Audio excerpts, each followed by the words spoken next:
In 2 weeks, the 40-year-old boy brings you the Father, the Son, and the Holy podcast host. The 2018 interlude Schmitty Christ Superstar. Mike Schmidt is Schmitty Christ. David M. Hernandez is Mexis is Scared a Lot. The Soup Robot is Mary Magdalene.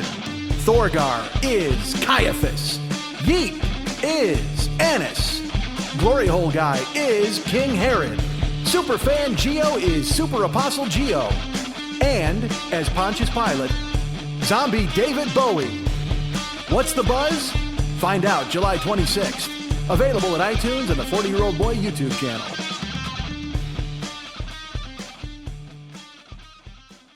I'm coming for all of you!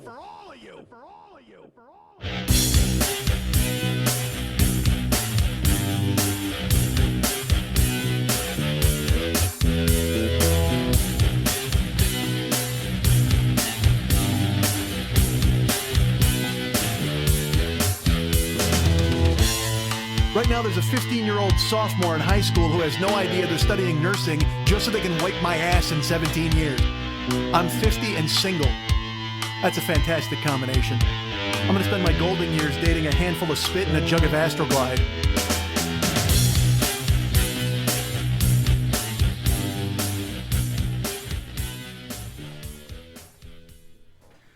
My chair is pretty squeaky.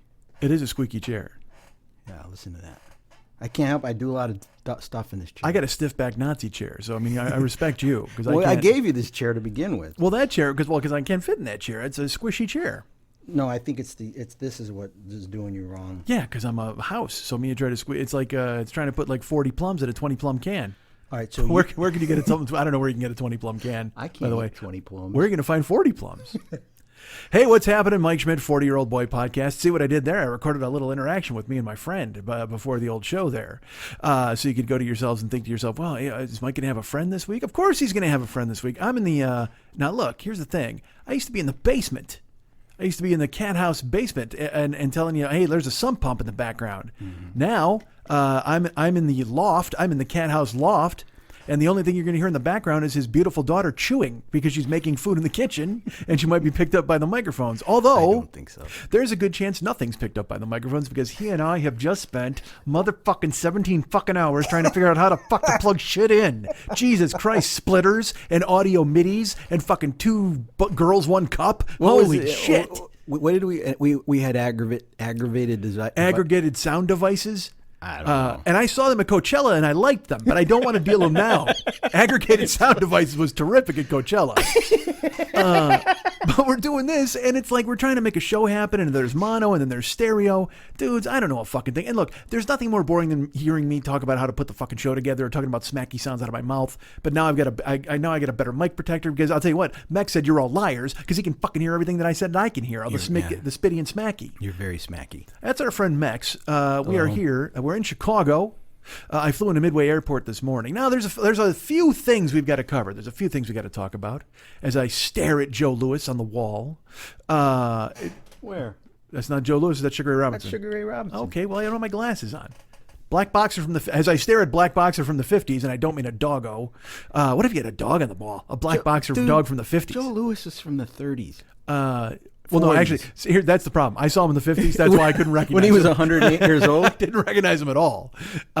He kicked Joe Louis's ass. Joe Louis' ass.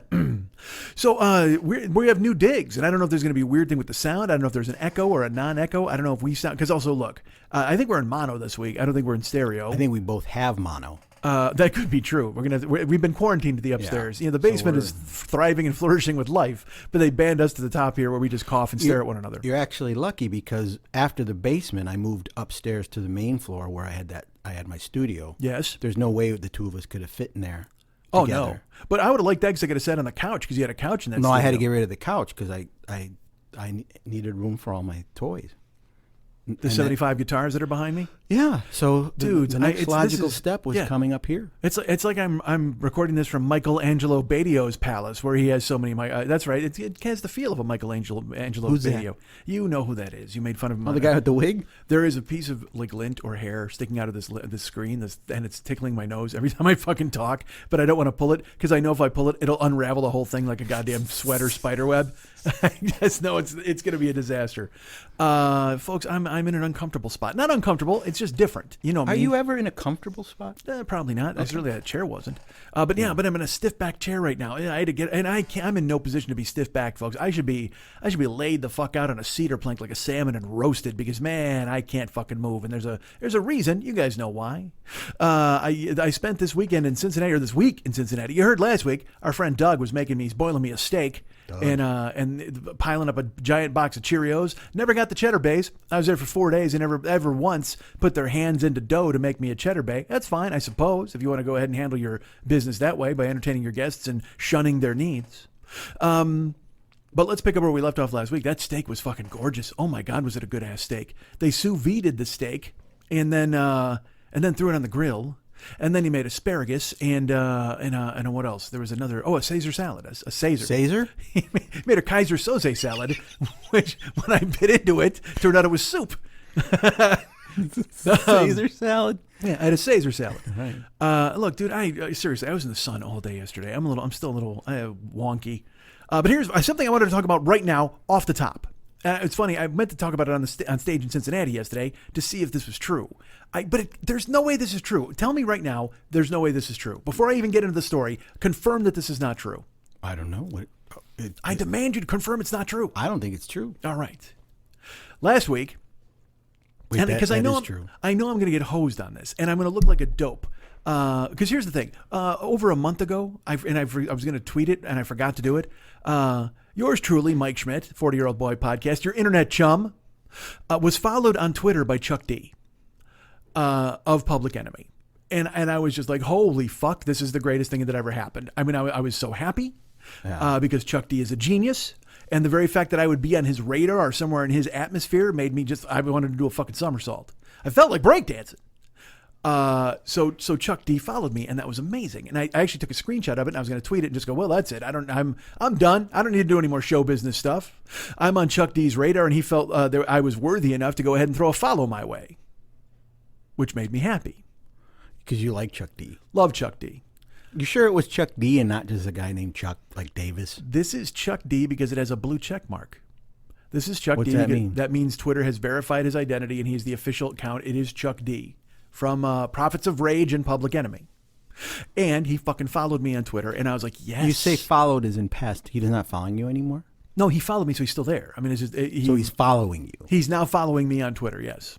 And he followed me a month ago. And by the way, none of this means anything. I get this. It means that everything you type he sees, right? Yes. And it also means, like I said, I'm somehow in his radar. He found me and said, yeah, that's a guy that I want to follow. And I mean, that's fucking amazing to me. How would that happen?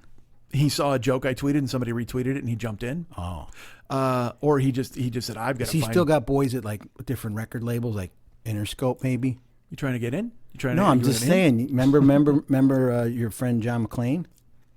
Oh, yeah. What if John McClane was just hanging out at a meeting and said, hey, I know this guy he's on Twitter. Holy shit, dude. And he threw Chuck D's way? Yeah. I'm not implying that Chuck D couldn't find you on his own, because Chuck D likes jokes. Well, I'll tell you what. It's not an insult to say that I was referred by the head of Interscope Records and the guy who handles the Jackson estate. Yeah, the sushi guy. Exactly. He probably said, hey, you got to check this guy out. And Chuck D said, okay. Yeah. And then they burned $1,000 bills and drank Hennessy.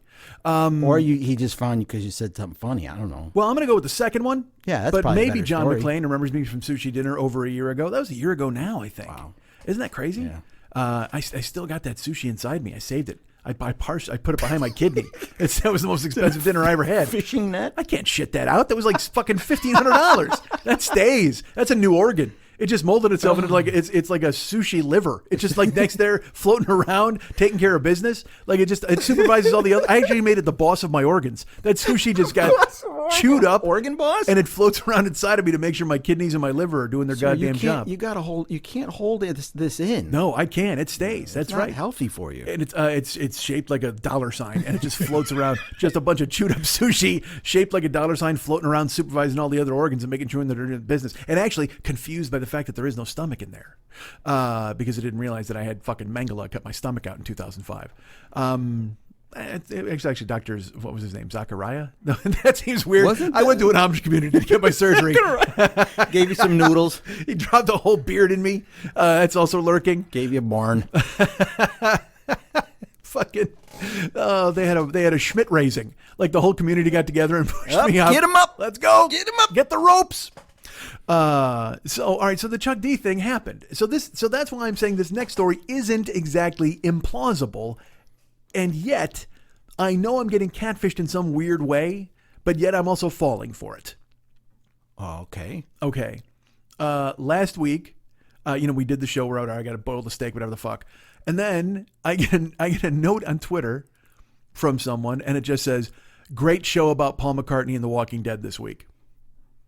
From 2 weeks ago, when I did the McCartney. Oh, one. yes. Yeah, because people consume these at their leisure. Yeah. And this person was Vernon Reid, the lead guitarist of Living Colour? Yes. Wow. Now, I went, there's no fucking way this is real. Like, there's no way, right? So it has to be, though, because it's such a random... Right? Why? That's how I felt about it. But at the same time, I'm like, well, this isn't real. So I click on him, Vernon Reid, and he's got, almost 33,000 or 32,000 followers, or over 32,000 followers, but he's not verified. Okay. Oh. But his picture it's Vernon Reid. All right. And he does a ton of music stuff and all that. And he's followed by Doug Wimbish and Corey Glover and the official band Living Colour. Yeah. So, I mean, why would they follow a fake Vernon Reid, right? That doesn't make any sense. I think the bigger question is, why would they be following you? Well, they're not following me. Vernon Reid is following me. But it's just going to matter of time. But Chuck D followed me, all right? And he tells Vernon Reid. But whatever. Well, I'm just saying, whatever the fuck he does is fine. But Vernon Reid contacts me. He's listening to the show. That's the thing. He's actually listening to the show. Chuck D might have found me from a joke floating around in the ether. All right. Now I'm nervous. But Vernon Reid listens to the show. I can't be on. But there's no way it's Vernon Reid, right? There's no way it can be Vernon Reid. Because here's why not. Are you ready? All right. Because I showed it to Colette and Doug, and I'm like, man, I don't fucking... And by the Doug name is Kurt. I'll just fucking tell you. Just in case. So I said, we were at the baseball game, at the Reds game in Cincinnati, and I looked at my phone, and I got that note, and I just kind of like, what? And then I looked at his page, and I'm like, he's not verified. And I don't fall for this kind of shit. Yeah. But again, the fact that he's followed by the whole band and all this stuff, I'm like, man, this might be him. Who knows? So I waited a couple days for it to die down. Right back and go, is this real? Well, because then you look like a dickbag. So why would you look like a dickbag? Say, hey, thanks for the compliment. Is this really Vernon Reid from Living Colour? Well, I don't want to say that second part because I'm supposed to be smooth. I'm supposed to be, I'm in the show business. One thing, you are smooth. Clearly, if he listens to the show, he knows how smooth I am. So, but the fact that he's listening, like I said, if he's out there, because I've been followed by other like celebrity comedians and stuff like that too, and that whatever. But the fact that he listens, like he knew what I'd done on the show, that was bananas to me. Yeah. All right. So, but here's why it's not real. There's no way this can be real. I did write him back. All right. And I just wrote, whoa, hey Vernon, this made my week, and I'm a huge fan of your work. Or I said, whoa, Vernon, thank you, and I'm a huge fan of your work, so this made my week. All right. Okay. It's a bad response. You make a face. Well, that means you've already sold out. You've already committed that's him. You don't want to go, you're fake, bullshit. No. If you feign surprise, like, why would you? I can't believe, is this really you? Then you come across as the inquisitive little guy. No, I said, whoa. I don't want to be an inquisitive little guy. Sure I do, because that way you're protected. No, you should have both feet firmly on the ground, and you should always assume that Vernon Reid wants to follow you. That's the thing. You shouldn't ever come off with like, oh my God, I can't believe Vernon Reid. This is amazing. Why? No, you should be like, no, that's all right. Hi, Vernon Reid, of course. Why wouldn't you follow me? Yeah, we're both great. Right. Okay, I see your point. So that's why I was like, I just said, whoa. I said, thanks. See, whoa could be interpreted a million different ways. Well, whoa was the acknowledgement of the fact that a guy, the status of a Vernon Reid, whose albums I own and whose work I really enjoy, would be following me, and not only following me, but listening to me. Yeah, so I wrote him back, and I said, whoa. And I said, thank you. And I said, and I really love your work, so this made my week. Yeah.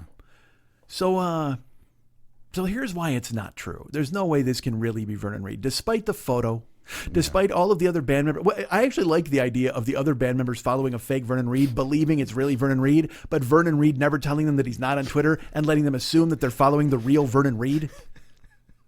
And Vernon Reid's got like I said, he's got 32,000 followers on Twitter. So this dude, the fake dude, is doing some hardcore work. I mean, he's attracted people who think he's him, and he uses his photo. Well, what if it's another celebrity posing as Vernon Reid to make the other guys laugh? Like, what if it's Jerry Reed? Oh, Jesus From Christ. Smoking the Bandit. Well, from heaven? Jerry is totally Jerry's dead. Yeah. Okay, scratch that. That's fine. Do we know another famous Reed? Robert. Oliver? Also dead. All dead. Oliver Everybody dead. we like is dead. Holy shit, all the Reeds are dead. Vernon, oh my God, stay inside. Who's killing? Vernon, if you're still listening, who is killing the great Reeds of show business? Vernon, please stay in your house. Do not let anything bad happen. Dude, also, you know who else died? John Vernon. That's a double dip for Vernon Reed. He's in a lot of trouble. Holy shit. But we can take solace in the fact that Mike Vernon, former goalie of the Calgary Flames, still alive.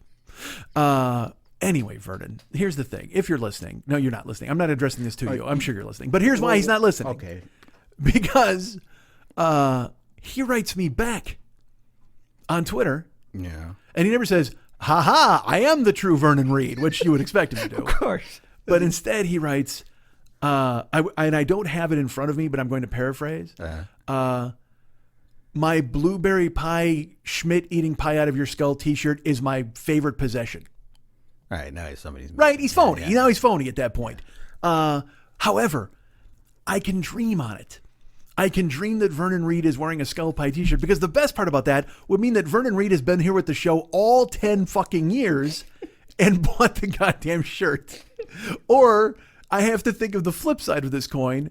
Some fan of the show who's been around for 10 years is posing as a fake Vernon Reed on Twitter and not owning it at all. Like literally just fooling everybody. Yeah. And has convinced the band members to follow him. Now, if you were going to do something like that to somebody else, who would you be? Celebrity? Yeah, like this guy, obviously, he didn't go Corey Glover because that's too obvious. So he's the Vernon lead Reed. singer. I'm going to go Vernon Reed. Like, what from our generation, maybe? Like, you if you're going to be somebody, you can't be the front guy because that's too easy to find out. Yeah. David Lee Roth is not really following, but Michael Anthony might. Right, okay. You see what I'm saying? Does it have to be a musician or it can be all entertainment? I would say, I don't know, a musician. I would be Paul Dean from Loverboy. I'm going to be Michael Badio. Yeah. Oh, come on. Hey, by the way, this chair is really squeaky. You want me to get a different chair? No, I don't care. It's fine. Because it's all right. Well, just don't be all shifty. I'm not being all shifty. I'm not shifty. I can't be Paul Dean from Loverboy. I can be somebody better than that, right? You say our generation, so... Well, not even our generation. Just like... I would be Andre Simone. Just a fake Andre Simone. The ex-bass player from the Revolution. Exactly. Why not? I'd be one of the guys that replaced Jimmy Jam and Terry. What was these guys from the time? Terry, yeah. All right. So we are here. We are in Chicago. We are in the loft. So that's not Vernon Reed, right? We're assuming it's not Vernon Reed, correct? I would assume so. I think somebody's playing an evil trick on you. But again, for 10 years they've done it. Because this account has been established. It's got 32,000 followers. What if it's somebody named Vernon Reed and they just decided to use Vernon Reed, the guitar player, as their picture, so it's just kind of a joke. He doesn't really mean to be the... Oh, like I'm Mike Schmidt, and if I use Mike Schmidt, if you use the baseball player as your profile picture, that'd be kind of funny to people. I like it. I like Subterfuge better. I like that. That's a good band. Yeah, they're not bad. Yeah. But if a guy decides to go ahead and just cloak himself in the warmth of a Vernon Reed online, or who's the guy from Loverboy? Paul Dean. Yeah, you would come on. If Paul Dean liked you, you'd be happy. Sure, I would. All right, you know who I'd be? I might be. Oh no, he's still around. Who? Rocco Baldelli, former Tampa Bay Ray. Rocco is just some weird, or I'd be Von Hayes, who used to play for the Phillies, like some weird, and everybody'd be like, why is Von Hayes following me? Because Von Hayes knows quality. That's right, baby. He likes comedy. He's left-handed. He's number 9.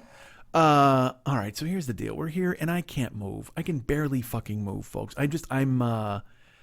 We spent all this time up here putting together plugs and splitters and reading instructions and watching tutorials on YouTube. And I think we've got this sussed. I think you can hear both of us now. I don't know. Well, I don't either. And because otherwise your other choice was going to be the pan and scan with me in your left ear. And that one. Yeah, because we didn't know that it was like that. And then we found out. Once we released the show. Hey, what's going on? Hey, who's that over there? Hey, who's that over there? I know you. I know you. You know what that is. Nobody else does. That's Christopher Guest. It is. Hey you. I know you. I know you. I don't swim. I'm not a strong swimmer. God damn, how fucking genius is that? right. How funny is Martin Short? Like literally, he's just a monster of funny, ridiculous almost. All right, so here's the thing, folks. I was in Cincinnati for a while, and now I'm in Chicago, and we are upstairs in the loft. We are recording. How many times am I gonna fucking say that? Just get to the goddamn point, man. What's your problem? But I can't. I can barely move. What? You're in town. Yes. I'm in town to do interlude stuff, as you know, and I don't know how that's going to go over the next 3 days. We're gonna play this straight, okay? The interlude thing. Okay. You're here for rehearsals Well, yeah. at the theater. I don't know what you just did. I don't know why you leaned in like no one can hear you. You're on microphone, you dope. Just play this straight. Yeah, man. all right. I'm going to play totally straight. No, I'm here to record interlude stuff. I got to rehearse stuff. I mean, I know we've got Zombie David Bowie involved and all these other people. And, I'm switching chairs. Keep talking. You are so nervous about the chair. I hate this noise. I hated that chair too. It was too small. But every chair is too small for me now. As you know, I told you last week it's rebirthday because I'm a giant house of a person. So we were in Cincinnati last week. Not we. Mex was not there, of course. But I was there, and I did a few other things besides the first dinner, the steak dinner that I received. Now that's like a weird. What are you, Jimmy Buffett? You're going to lounge in that chair? Well, it's either a squeaky chair or 70s porno furniture. But you're going to lounge in that thing, and it's going to be. I'm going to have to move the microphone. Yeah, you're going to be far away. Wow, look at you down there. Dude, I'm low. Folks, all right, forgive this, folks. This is as bad as me being smacky and semi-spitty. There, how's that? It's good. I came to Mex's house, and his fridge does no longer dispenses water and ice, so I have to. Yeah, I got to drink water from the fountain, and then it's in a glass, and I don't trust the glass not being tipped over somehow, so I can't bring it up here to the studio. No. I know. So I need something with a cap on it, but we have nothing with a cap on it. We have Snapple. Do we? I have Diet. No, it's not Dewey. It's Diet Snapple. Oh, do we? And I'm going to use my new Pink Floyd coasters. So I went to the Reds game last week, and that's when I knew I was in real trouble because there was the race. I did the fucking race. I did the Spartan Sprint, and we'll get to that in just a second. But was there any sprinting involved? Of course, not by me. Okay, but by these, there was a ton of Indiana boys doing some sprinting, all trying to be healthy and show their abs off. And fuck you, by the way, you and your health. Put your shirt on, you fucking jerks, running around like dick bags, like proving that you're all fucking in tune and in shape, and just rubbing my face in it. And I'll tell you what, if you want all these guys are from like Indiana, Kentucky, that whole tri-state area. If you wanted to improve their times in the Spartan Sprint, just tell them that a black guy ran ahead of them 5 minutes. They'll all cut their fucking times in half. Racist. Stop. Yes, sir. No, it's not racist. I'm being silly. I'm talking about Indiana, Kentucky. I'm not making fun of it. I'm punching up. I always punch up, folks. Yeah. I was in 3 states. I was in Indiana, Kentucky, and Ohio. Because they're all super close to one another. Well, no, although I probably could. I'm a fucking fat house. I'd lay down and I laid down in Kentucky and oozed into Indiana and Ohio. Just fucking covered the whole state. Like there was a Family Guy sketch where Quagmire jumps on he has a group sex thing and then he jumps on it and he goes, I call this the butter pat. And then he just literally melts all over everybody. And I'm like, that's what I would do. I'm going to melt all over Ohio and fucking Indiana, which I should have because it was 1 billion fucking degrees. Dudes, we went to the Reds game. And that town, it was just, you walked outside, it was like trying to breathe in egg drop soup. Like it was just this floaty things in the fucking sky and just hitting you in the back of the throat. And we went to go, they said, for the Reds game, they would go, well, let's take a boat. It was on the 4th of July, we went to the Reds game. And they said, let's take a ferry over. So, you just think it's the water, so you think it's going to be cooler. So me and Colette and Kurt show up, we park, we go into this bar, and it's just, you're walking and it's so fucking stiff outside. It's so hot. You can barely think. And it's 99 degrees and 100% humidity and it's 7:00 at night and it's not getting any better. And then you get on the ferry and you think there's going to be a breeze and there's no goddamn breeze. And then we made it to the end. And when you get off at this ferry, there's a hill you have to walk up. Oh, it's like a parking lot with a hill. So you walk up the hill and then we walk up that and then we had to walk up 30 steps to get into the ballpark. And I got up to the top of the 30 steps and I literally had to stop and almost take a knee. Like I literally had to stop and lean on a concrete wall and my lungs were burning and I had to breathe deep to get air. And that's before the sprint. Oh my Christ, yes. This is wasn't that your first warning sign? Well, that was my first warning. My first warning is when I'm at my house and I try to move and my body just goes, nope. Because again, let's put this in perspective. I don't know if I even talked about it really, and I broke it down to these things last week. I've known about this Spartan Sprint since February. And I said to myself, you know what? I'm going to get in shape. I'm going to go ahead and run cardio every day. I'm going to lose weight. I'm going to feel better about it. It's going to be fine. I'm going to be prepared. Dudes, since February, I've probably done 4 days of cardio. And I put on 30 pounds. Well, that helps you. That's for, you're supposed to, it gives you a lower center of gravity. It gives you know what it does? It gives your partner more to eat if you get lost in the woods. See, it's a benefit so to they everybody. fucking just roast you. I mean, there's no stick heavy enough to hold me on a spit, but you just throw me right into the fire and char me up. I didn't even after the last Warrior Dash experience where I did not really take it seriously, and then at the end of it, I'm stiff-legged like a fucking nutcracker sweet soldier. Well, in this time, I'm like, all right, I'm ready. I'm going to do this. I'm going to be fine. And then I took it even less seriously, for fuck's sake. Were you figuring ways out of trying to get out of it? Were you still gung-ho when you got up to the starting line? Or were you just kind of go, well, you know what? I don't want to do this. Yeah, all right, well, I'll get to that in a second. Okay. Because I want to talk a little bit more. We went to a Little League game as well. We went to the Reds game, and that was fun. And then we went to a Little League game. With who? It was me and Colette and Whose Kurt. kid? Nobody, just us, man. You went to watch random kids play Little League? No, I'm sorry, Little League, minor league. But it wasn't even minor league. Because that was creeping me out a little bit. No, I had to be honest with you. Yeah, that's how I do it. I just go ahead and, hey, number 8. Yeah. We just pick out a kid and root for him. Yay! You're great! No, you'd pick him out and boo him. Hand him a rose. A rose? Yeah, you're so good at baseball. Come to my house. Hey, little boy, I'll help you with your homework. And we can go play catch in the dark. All right. All right, we can be naked. He could be. I can't be naked. See, that's if he's naked, it's not against the law. If I'm naked, it's a problem. So if you play baseball with a 9-year-old kid and he's naked and you're not, you're okay? You're above board. I'm just checking. Yeah, that's the rules. Okay, good to know. Good to know. So make sure you're not that. All right, you jot that down. But no, we went to. It was actually, you know what? It's not even a minor league game. It's an independent league game. So it's all these dudes who are scratching away trying to get back to the majors. You know, because minor league guys, you can be like, well, this guy might have a future, or this guy's been doing this a while. The independent league, you're just like, there's Rene Rivas. 30-year-old utility 27 infielder. is you age out at 27. Oh, wow. Yeah, you can only play up until the age of 27, and then they look at you and they go, time to move on, They just hand you a Home Depot application at that point, or you become a coach, dude. So we're at the minor league game. That's it. That's more like. And not only that, become a coach in the Frontier League. Like you're not allowed to go to the majors or anything. You have to coach there because this fucking it was the Freedom, the Fountainburg Freedom, taking on the Washington Wild Things. I think they were, and their mascot was cool. It was a dog with sunglasses. You don't see that every day. Was the head enormous and the body kind of little and the mascot? Oh, no, it was just a dog's head, like kind of ha-ha. Yeah, but a regular body. No body. No body? Just dog head, like Like ha-ha. a floating dog head? It was a W with a dog head. That's great. WW Doghead. www.doghead.com. But we get to this park, and this is great, because again, the Reds game, I will tell you this, the Reds don't fuck around with attendance, because you go to some parks, like Dodger Stadium, there will be 18,000 people in a game. You know, it's 3/4 empty. And then they'll say, tonight's attendance, let's play the guessing game. And then it's 51,000. I'm like, 3. Yeah. But the thing is, they've sold so many tickets, they count those against the price. Yeah. Not in Cincinnati, man. We were there on the 4th of July, and they're like, 24,000 people are here tonight. Whee! And I'm like, yeah, you're half fucking empty on a holiday? That's bad news, even if it's hot or not. I know the team blows. And we watched the White Sox get drummed. But I had a moment. You might remember this.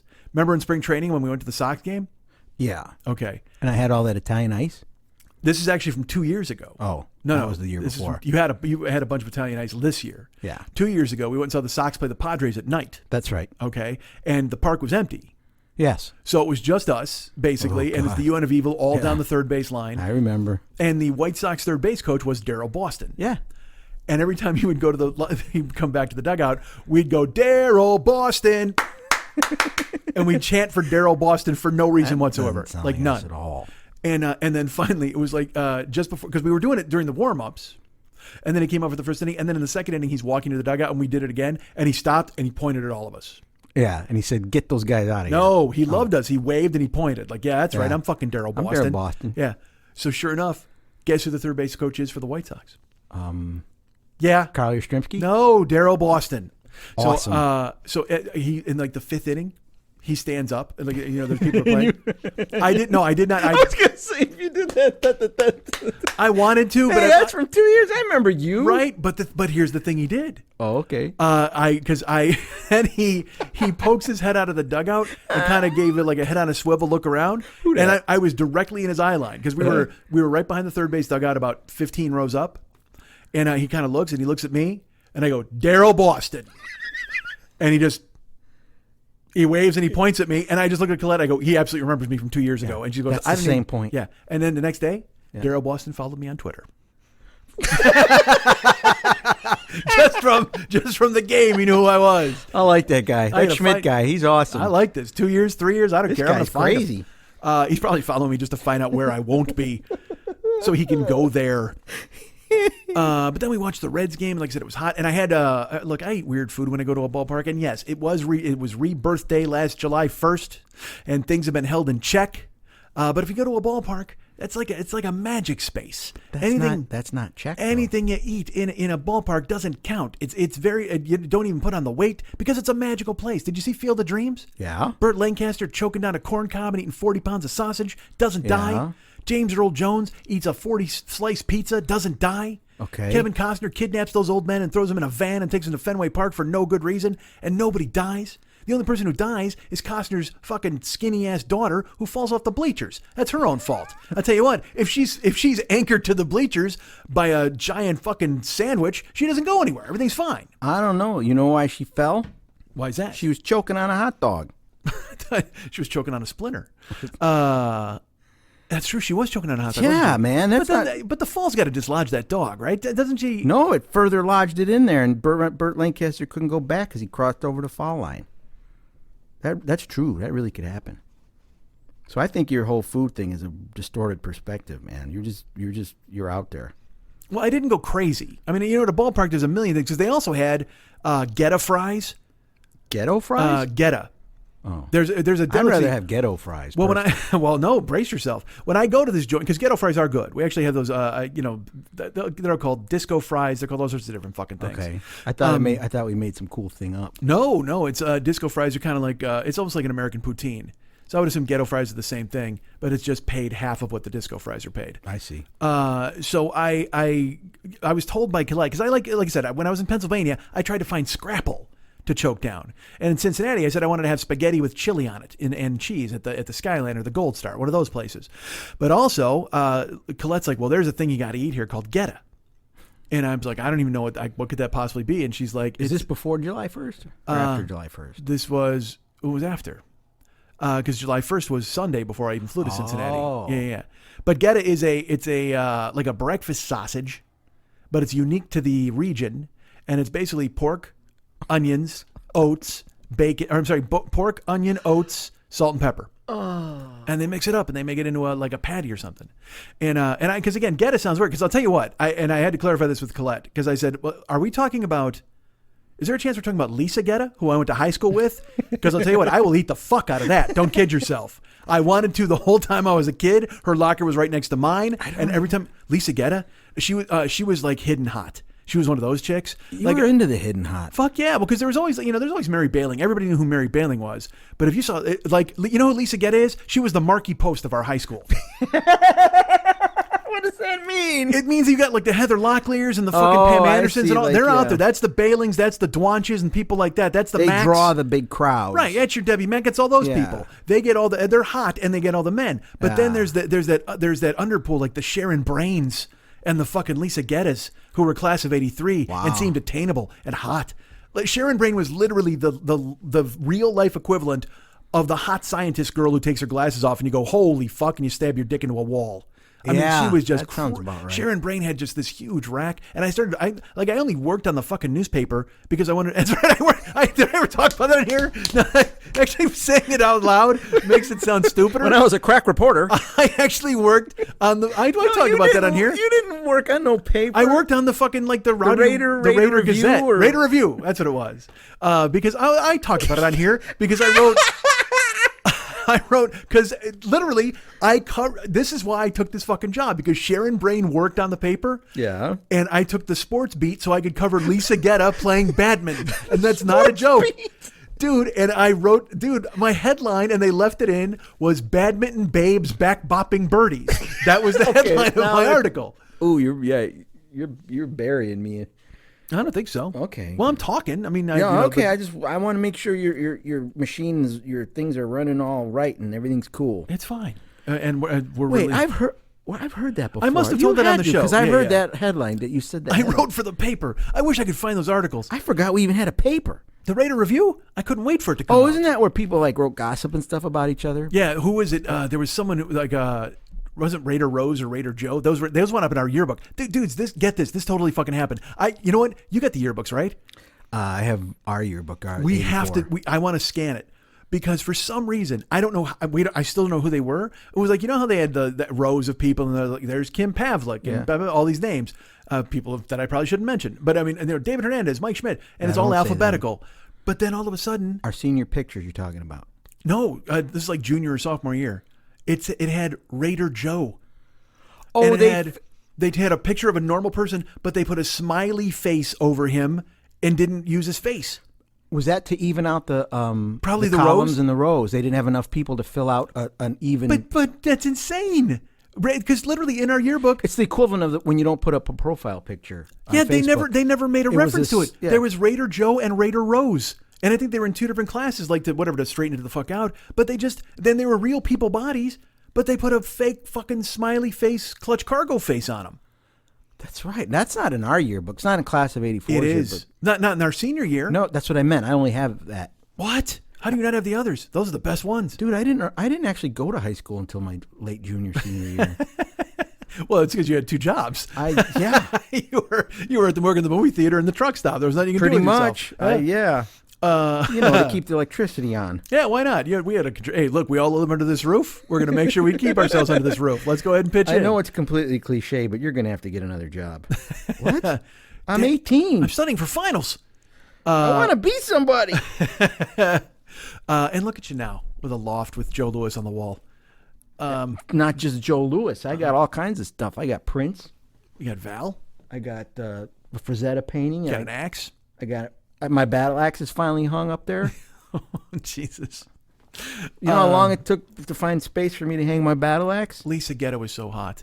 And her locker was right next to mine, and she was always nice to me, and she'd wear fucking tight jeans and huge fucking she was boobs. a year older than yes. us. Yeah. And she was just an unattainable, but boy, did I just moon over her. I just float down the hallway like Muttley staring at her ass and jeans. God damn, I was a fan. Her name sounds familiar, but I don't. So when she's like, you got to eat Guetta, I'm like, fuck yeah, I'll eat Guetta the whole time I'm here. But then it turns out it's a sausage. It's a sausage. Yeah.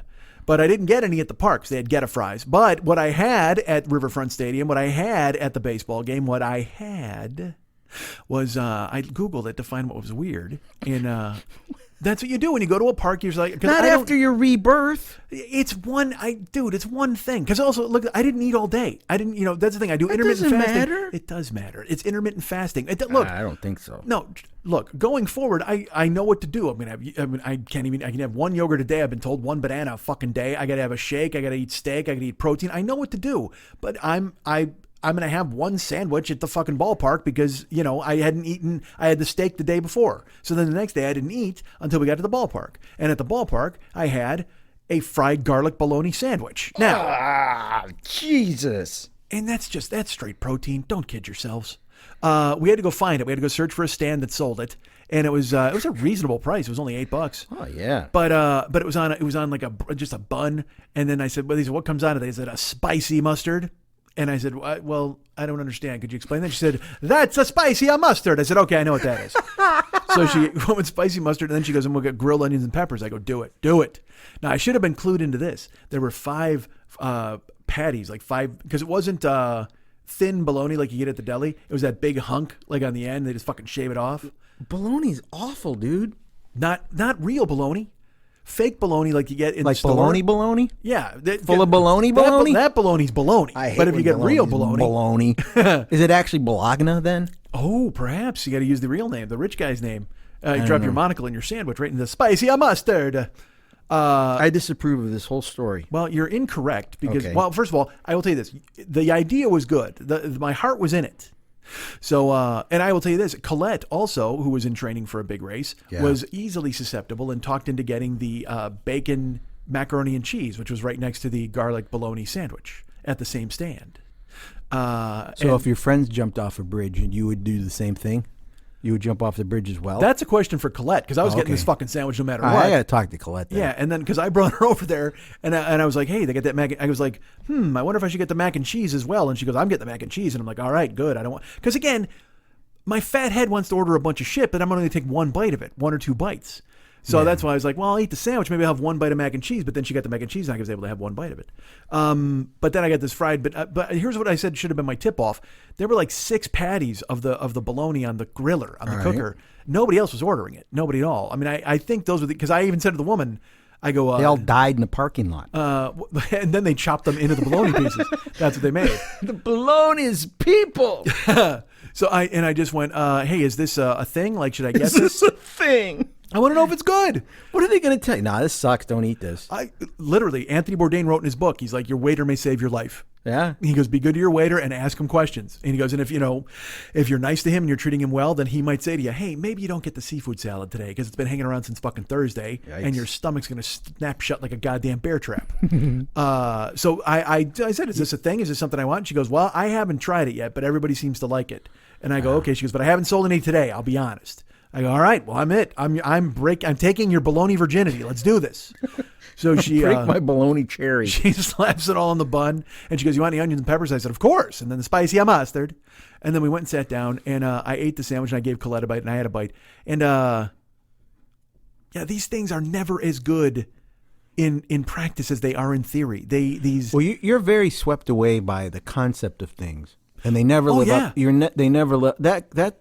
This story could be any story you've had because you always do that. You always get this thing in your head where like, I got to get this. And then you get it. You're like, oh man, this sucks. I should have got that. Because I'm an optimist, David, at heart. I like to look and think that things are going to be good. You know me. I'm very optimistic about things. That's exactly what I think about when I think about you, which is your optimism. I assume things are going to be good all the time, at least But food-wise. I think you project things that are like, like, oh man, or when you get it, you're like, man, I thought the onions would be strips, but they're chopped. Well, that does affect me, certainly. So that's kind of thing. And I'm like, dude, I don't. But also, I thought the onions, they didn't caramelize. All right. Oh, those bastards. You got to caramelize onions and peppers or else it just tastes like crispy vegetables. And it's like. Who wants that crap? Nobody. That's good for throwing. It's not good for eating. That's for whipping at a kid in their yard. It's a Sino-Japanese salad I'm looking at, baby. But instead, it's just, and you're like, all right, well, I guess I can make this work. And I ate it, and it wasn't, again, there's not one bad word in the phrase fried garlic bologna sandwich. That sounds fucking amazing. I told you, I even when I went to Toby Keith's fucking restaurant, when Jill and I went out to that joint because they had a fried bologna sandwich, we choked that down. It was good. It was really good. Fried bologna, you can't fuck it up. So it wasn't bad, all right? It just wasn't this, the thing that I should probably spend 8 minutes a segment talking on a podcast about. 8? It was okay. I mean, it was just that thing. It was like. So the bologna was average. None of these things. It was fair. When has bologna been anything but average? Listen, when it's fried and garlic. If you throw It's those still modifiers on bologna. it doesn't matter. But good bologna's good bologna. Dude, you go in Wisconsin, they take their bologna seriously. They got like bologna scientists and bologna teams. You fucking order a bologna sandwich in a deli in fucking Wisconsin, a fucking pit crew comes out. They give you a hoagie that'll fucking make you cum in your pants. No. That's right. Okay. I guess my point is, if you want bologna, go to Wisconsin. I was in Ohio. That was the problem. Ah, yeah, you got the Ohio bologna. Yeah, I should have got that Wisconsin bologna. But all those ballpark things, they trick me. That's the thing is they trick me. They lure me in with their siren song, and then I bite them, and they're not that good. It just seems to me that when you want to go to a ballpark, your heart, you're not going to experience the ball game. You want to eat all their weird food. And walk around and look at the plaques. 'Cause I got a badass picture of, they have a thing and it says the Reds triple play All-Stars. And it's Concepcion, Morgan, and Perez. It was like a big thing. And then they had this weird mural of the Big Red Machine next to the weird mural of like the 1899 champion Red Stockings. And I wanted to meet Mr. Red Stocking because he was there. I met Mr. Red. And I got a picture of myself with him. It's on my Instagram and also on my Facebook. So I met him, but I didn't get to meet Mr. Red Stockings, who's the guy with the curly-ass mustache. The guy with the handlebar mustache? Yeah. The baseball? He's got a baseball head, right? Yeah. Mr. Red has a baseball head, too. Yeah, but the baseball head's big down there. Exactly. Why not? You know what? Not big? Baloney head. Dude, I would love baloney head as a mascot. Exactly. But Mr. Red, who I met... He's the guy from like the Big Red Machine years, like in their logo when he's throwing the pitch. He's throwing the pitch. But they also have Rosie the Red and Mr. Red Stockings. Yeah, see, that's cool. That's part of the culture of the field and the team and the history of the team. Yeah, but you know what? Why don't you, as a team, win 70 games instead of fucking paying 3 mascots? Why don't you buy a second baseman who can hit? Why don't you get some better bologna is really what we're trying to say. There's no doubt about that. You got to clear. Well, Yeah. or a better bologna chef. Maybe I got to pin it on her. Maybe Yeah, she did you it spend wrong. all the money on the baseball mascot heads, and you don't have enough money to get good bologna. Awful. But I go to these places and they always fool me. I went to New York to Yankee Stadium To eat? and I ate a sandwich called the Farm. Because it It's had Mickey Mouse knee cartilage on a bun. it's got it's the Farm, so it's got beef, pork. It's like it had bacon and I think an egg and a chicken patty and a mule. Dude, anything that you could find in a barnyard you could eat, and it was a stacked sandwich. In Pitchfork. when we went to Texas, we went to Arlington, and they had the Wicked pork sandwich. And it had bacon and chicharron and ham, and it was just but that thing also was like 18 inches tall. That thing was badass. Wow. But then I knew when they were making it wasn't going to be good. Because you order the $18, because it was like an $18 sandwich. You order that thing and they're building it, but then they take the bacon off. If you take the bacon off the grill and it sags off the spatula, it's like not even crisp. Dude, don't even fucking hand me that Well, sandwich. see, that's one of your things. You like bacon a certain way. I like bacon that when you drop it, it shatters. That's overcooked. No, I'm Elvis, man. I like bacon that Ella Fitzgerald could shatter with a high note. That's what I fucking want. That's Now, I will tell you this: if you're making like the pea meal bacon up in Canada or other like good applewood smoked or whatever, a thicker bacon, you don't have to make it that crispy. But here's what I like. I like going to a breakfast joint. I like a savory breakfast. I don't mind a waffle. I don't mind a pancake and a syrup. But I like eggs, hash browns, real crispy, and I like overcooked bacon. And then I will take the bacon and I will crumble it like almost like a crouton, and I will put it in the hash browns, and then I'll put the over easy eggs on top of the hash browns, and I will cut it right down the middle so the yolk bleeds into that, and I make a whole breakfast stack. You got some skills. Listen, when you're fat and you fetishize food in a way where Yeah, but you're changing all that. Well, of course I am. Certainly, I'm putting that all on the shelf. But this time I ate the fried garlic bologna sandwich, and it was. Well, good. I hope you learned your lesson. Of course I did. Who are you talking to? You know I always learn my lesson. Well, I'll never do that again until I go to a new ballpark. That's why this show's been on for 10 years, because I've been able to learn my lesson and never repeat my mistakes. By the end of the first 5 episodes, it was like, all right, I'm fine. I don't know why you guys are sticking around. Let's try to do this for another 10 years. I got this. No problem. But it was fun. And then the game, the Sox were winning and then they were losing. We saw home runs. We saw that, the Reds go crazy and smash a bunch of doubles. It was just really great. And a gorgeous park. Even for as bad as the team is, it's really beautiful. And all this throwback, because there's so much history with the Reds, it makes you want them to be good again. Yeah. I've felt that way. You know what? We talk about what doesn't disappoint you at a ballpark. Let's do that. I forgot. In Houston, the pulled pork baked potato. Holy fuck, dude! Because I don't want to say that all ballpark food is bad. I've been to a million ballparks and stuff that's great. In AT&T Park, the crab sandwich, the soft shell crab sandwich is amazing. But in Houston, it's a giant potato and it's loaded. It's got cheese, bacon, and sour cream, and then they put a pulled pork in the middle. I just picked the whole thing up and ate it like a giant fucking starchy taco, and I knocked it down. It was so good. I ate it with Pardo, and then when I was there with Jill, we fucking got it. And actually, I got it in on the top of the 9th. They were closing the stand, and I ran up and I'm like, dudes, I need a potato with pulled pork. I said, my girlfriend has to taste it. She's got to see how good it is. And I'm like, all right. And I pay for it, and I get it. And she goes, honey, I'm totally not hungry. And I was like, oh, okay. And then I said, well, just try it because it's really good. Nah. Not for her. Yeah, and then said I just fucking shouted it down. As literally the final outs were being recorded, I'm eating over a garbage can, trying to get out of the park. I love baseball. She finally tried it. I think she enjoyed it. But anyway, so we went to the game. It was fantastic, a beautiful stadium. So it makes you want them to be good again because they care about the team. And the fans were all wearing Reds gear, Reds memorabilia. Usually when a team stinks, a lot of teams will kind of drift away. A lot of fans will. But these fans were on board, and they loved the Reds. It was pretty cool. So then the next night, we went to the Friedenberg Force. I don't know, Forsberg Freedom. It was in Kentucky. It was somewhere. It was the Frontier League. There's a team here in Schaumburg, I believe, in the Frontier League, David. So if you want to go ahead to Schaumburg and catch a game. Yeah, I'll have to get out there. If you want to see Ramon Rivas in person, like I did. But I met Mr. Red, as I mentioned. I took a picture with him in Cincinnati. So then we went to meet the Force. Now, this is a true story. All right. I think it's called Freedomsburg is the name. No, Fairsburg.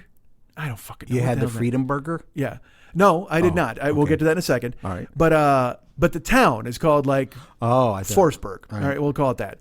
And their team's name is the Freedom. But they have a water tower outside of town, and it used to say Fairsburg Mall on the water tower, because that was like their big claim to fame, is they had a mall or whatever the fuck it is. I can't even remember the name of the city.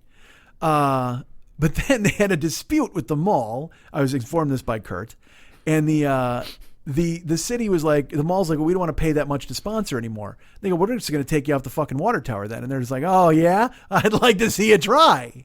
So not having the funds because they're a small town, they like, well, we can't just erase the name of the town and the mall off the water tower. So they came up with a plan, and they changed the M to a Y with an apostrophe. And now the water tower says, Fairsburg, y'all.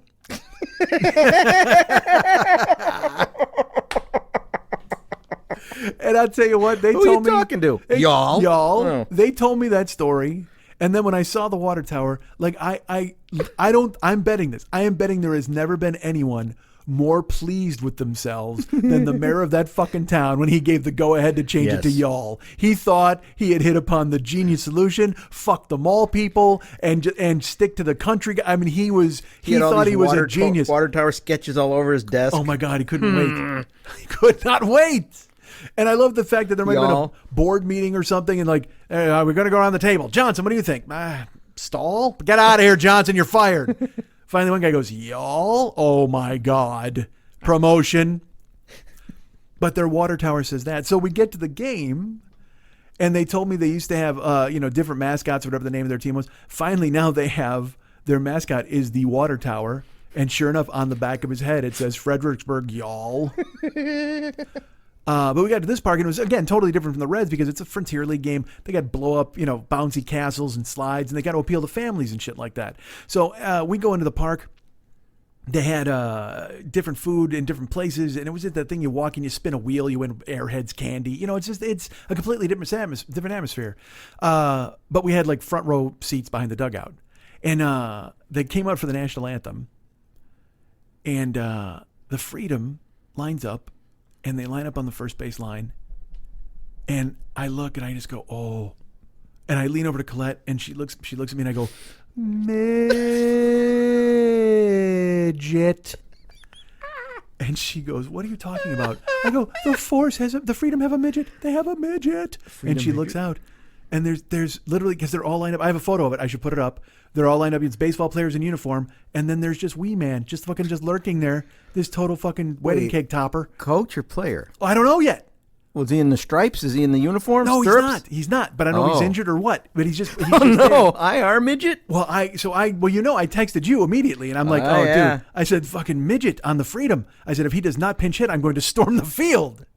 And then I took the picture and I wanted to put it on Instagram, and I typed all of it out. I said, if this midget does not pinch hit, I'm going to storm the field. But I couldn't pull the trigger on it because nobody likes the word midget anymore. And I get that. You know who really hates it? Midgets. I'll tell you that. They're number one on the list of hating the word midget. Totally can't stand it. Dwarfs do not care for it. Nope. No. Elves, Little they're not on people. board. Hobbits. Hobbits hate when you call them midget. Do not like it. But and he was more of a dwarf anyway because he had the kind of the. He was stumpy. Yeah. But the fact that he was on the team. You did the arms, and I knew what you meant. So I looked, but I kept going to Colette, and I go,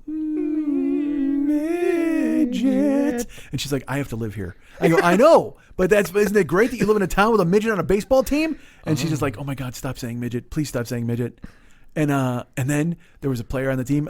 His name was Xavier or something because they would play X Gonna Get Ya by fucking whatever the fuck. I forget who. Who the fuck? How can I not remember the name of this fucking rapper? Jesus Christ. I usually Exhibit? know rappers' names. Yeah, me too. So this guy gets hit by his second pitch of the game. Midget goes out to see if he's okay. He's the trainer. Oh, a little person trainer. Midget trainer. So you gotta hope. You gotta hope you only get hurt below the waist. Though. Of course, yeah. Because but also, if a midget trainer came up to me, he's like, "Hey, I'm going to totally fix you." I'd be like, yeah, "You and I are not same. I'm sorry because we all know midgets have a cold black heart and no inner organs, so there's no way they can fix me. What's he going to do? Come up to me and go, "Where's it hurt?" I'm going to go, "My spleen." He's going to go, "I don't know what that is." I don't have a spleen. I'm a midget. I'm empty inside, other than a cold black heart and a longing for tallness. But yeah, but the midgets, they don't have the same anatomy. They can't fucking look at you and fix you. But anyway, he ran out to see if he was okay, and I just went. I go, midget trainer, which when you say it out loud, could go two different ways. It could mean the trainer is a midget, or he trains midgets, or I'm looking for a guy to train this midget. And Colette's just like, please stop don't say that anymore. So I refrained from going midget the rest of the game. So Colette was not happy with your midget. Well, she knows who I am, and I think she knew we were having fun. But at the same time, you are saying midget. Oh, sure, I was. And there was also a sneaky-eyed coach. Beady-eyed coach? He would go get the bats and stuff, and then as he would approach back the dugout, because we're sitting by that, he would always like sweep the crowd with his eyes. I'm like, what are you looking at, dude? It was fucking weird. But then we hung out there, and then I finally got to eat Geta at that game because they had they had a thing they called a walking taco, but then they had a thing where it was like Frito pie. You know what Frito pie is? No. Okay. Oh, they called it triple play nachos. So you could pick they had Fritos or Doritos or Tostitos, and you pick one of those. Which do you pick? What are they again? Fritos? No. Doritos? Yeah. Tostitos? Tostitos if there's decent salsa, like if you're. Oh no, there's no salsa, my friend. We're getting to toppings. Shit. What? I can't go with you here, man. I want to. I want to be supportive. I picked Fritos. Of course. And then you're no chump. You can go with a Montgomery Inn pulled pork, or a Geta, a Gears Geta. And I said, give me the Geta. And then you can get it loaded up with lettuce, tomato, sour cream, and jalapenos. So all this stuff's on Fritos? And they take a big Frito bag and they rip it open, and they pile it on top of the Fritos inside the bag, and then you eat it out of the bag. It's a Texas thing, but they were doing it in Ohio or Kentucky, wherever we were. It was Kentucky. Yeah, you shake your head, but it was goddamn delicious. Just like this crumbly ass breakfast sausage with oats and just lettuce. And look, we split it again. Rebirth week, we split this between the three of us. I didn't eat a whole bag of it myself. Because God knows we got an obstacle course to do in a couple days. Well, you got to load up on some Geta. There's some protein in there. You got to get yourself ready to go with some fuel. We had the Geta. And then I had, what else? And dude, cups of water were only $1, which is like a miraculous price. And then we watched the Force got murdered. These guys were hitting bombs all over the goddamn place. The Wild Things hung like a 13-5 defeat on them. But it was totally fun. And what else? And then they had a flash hot food sale in the 8th inning. They said all hot food was half price. I couldn't get that sentence out at all. Jesus Christ! You were happy. Yeah. And I looked at Kurt and I'm like, half price hot food, and he's like, yeah, let's go. And then he wound up purchasing what I got to get Colette a hot dog. I got a hot dog, and then Kurt got a cheeseburger. And I was like, yeah, that's just like a cheeseburger you'd eat in high school. He goes, I know, but I want it. And I was like, all right, let's do this. And that game was fun. We left there, and then the next day was Thursday, and then Friday, I went to work with Colette's trainer. There you go. That ought to straighten it all out. You're damn right. Yeah, you got it straightened out right before the thing. Well, because I didn't know why this guy wanted me to come in, and he didn't want me to come in. He had heard the stories. Sure, he's like, hey, bring in Get a Boy. And he was a midget as well. Oh my God, that was the thing that I was not prepared for. Yeah, so shrimpy, and I'm like, you can't train me, midget. Payback's a bitch. And then he wrestled me to the ground. He put me in a toe hold, an aggressive toe hold. An Oompa Loompa toe hold. So she's like, I'll be there. I'll get you at 7:15 a.m. Well, this is a training session you went? Yes. What's the point of train? What possible good could a training session do you, 2 days before, the day before the event? It was the day before the event. Was it all of a sudden you're going to have cardio? Well, Colette goes all the time. Well, that's the thing. That's the thing. She goes, well, I mean, but I also train 3 times a week. I lift, so I'm strong. So that's going to come in handy in a marathon. When you got to climb over shit, which I'll tell you about later. You got when you got to carry a 75-pound fucking bucket of rocks up a hill. Yeah, I want to hear about this obstacle thing. We'll get there. Okay. If I can do it myself, you can take off if you want. I'm just going to take a nap. All right. You seem a little groggy.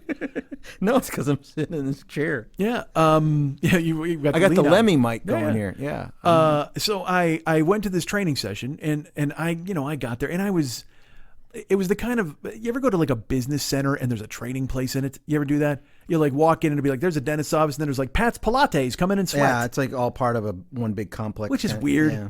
But that's what it was. It was like this nondescript gray building and it had a training sign on the door. And we walked in and it had a desk and chairs. I'm like, oh, Jesus, whatever. And I already in my brain was trying to figure out ways to make the run palatable or not do it. Like I have this negativity inside me that bursts to the forefront that makes me, when I don't want to do something, it's this mental beatdown that talks me out of doing it. It's the weirdest thing. So then you jump on the first excuse, or you jump on the first thing that doesn't go the way you want it, and you use that as you hope to. Yeah, you try to. But the thing is also, I'm smart enough to know that I can't do that sort of thing. Yeah. I don't want to do that sort of thing. And so I will tell myself, what the fuck are you doing? Like literally, what are you doing? You got to stop this. You know what you're doing, because I know how I am. Yeah. So I'm not susceptible. Like we talked earlier about Vernon Reed following me on Twitter, and I'm like, this isn't real. I don't want to believe it and pretend that it's real. And then if it's not real, just go, ha ha, we got you. And I'm like, fuck, whatever. I'm not susceptible to bullshit. You don't want to get played for a chump. My whole life I've sat in the back of the classroom. Yeah. I'm the eye-rolling guy who doesn't believe in your fucking speech that's going to tell me you can get up and go and everything's going to be great. And I don't care about your math theories. Pep talks and shit like that. They kind of bounce off me. Now, is that bad or good? Probably a little of both. It's good because you don't wind up being a sucker, but it's bad because there are genuine people out there who care about you and are trying to help you. There are? And well, not you, but I mean, certainly me. Well, this is news to me. They're trying to get me in a position, in a place where I feel good about whatever. So John will be like that when we're training, or Richard was the one guy I believed. Other trainers, it's a lot of hooey. All right. It's a lot of bullshit and a lot of nonsense, empty cliche words that they say to everybody. They don't care about you. They're just spouting platitudes to get you out so they can get the next person in. Richard actually cared about me. John cares about me. So I work with those people. Yeah. And Colette's trainer, he cares about her. Yeah. So that's why she was able to bring me in. So we come in, and I wasn't looking for a magic bullet to answer your question. I wasn't trying to do, I wasn't thinking that this was going to fucking make me run the race great.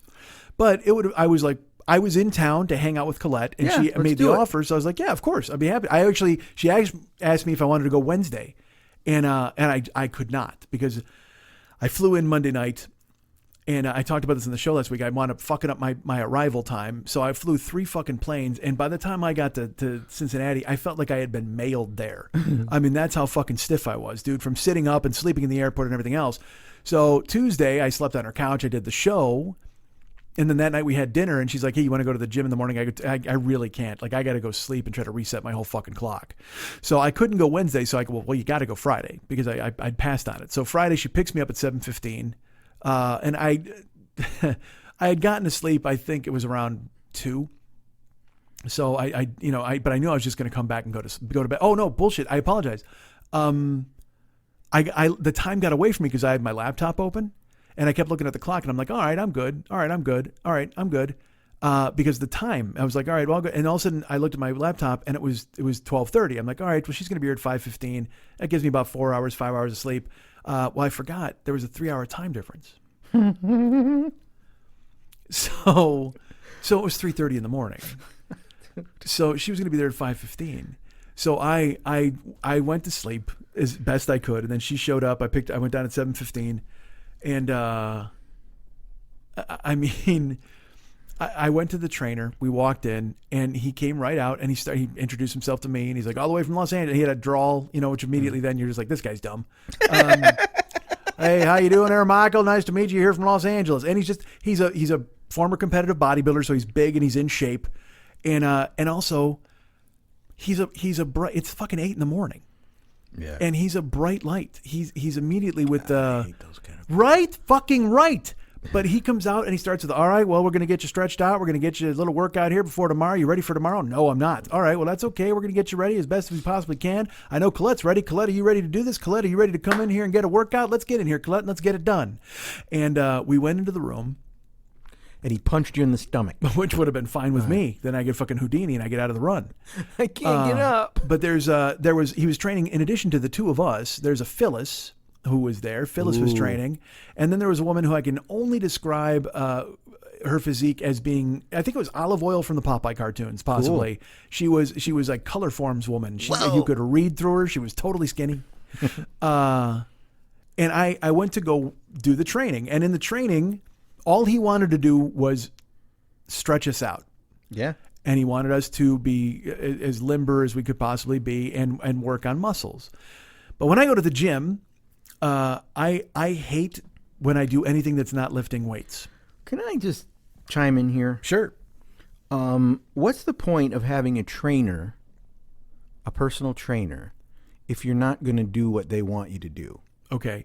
Because I understand you want to lift weights. Mm-hmm. That's great. Lifting weights is great. But I thought the whole idea is you wanted to lose weight. In order to lose weight, you have to increase your cardio. So to me, it would be a no-brainer for a trainer to go, all right, we'll work everything, but we got to really focus on getting you in a cardio sense so you can drop some of this weight.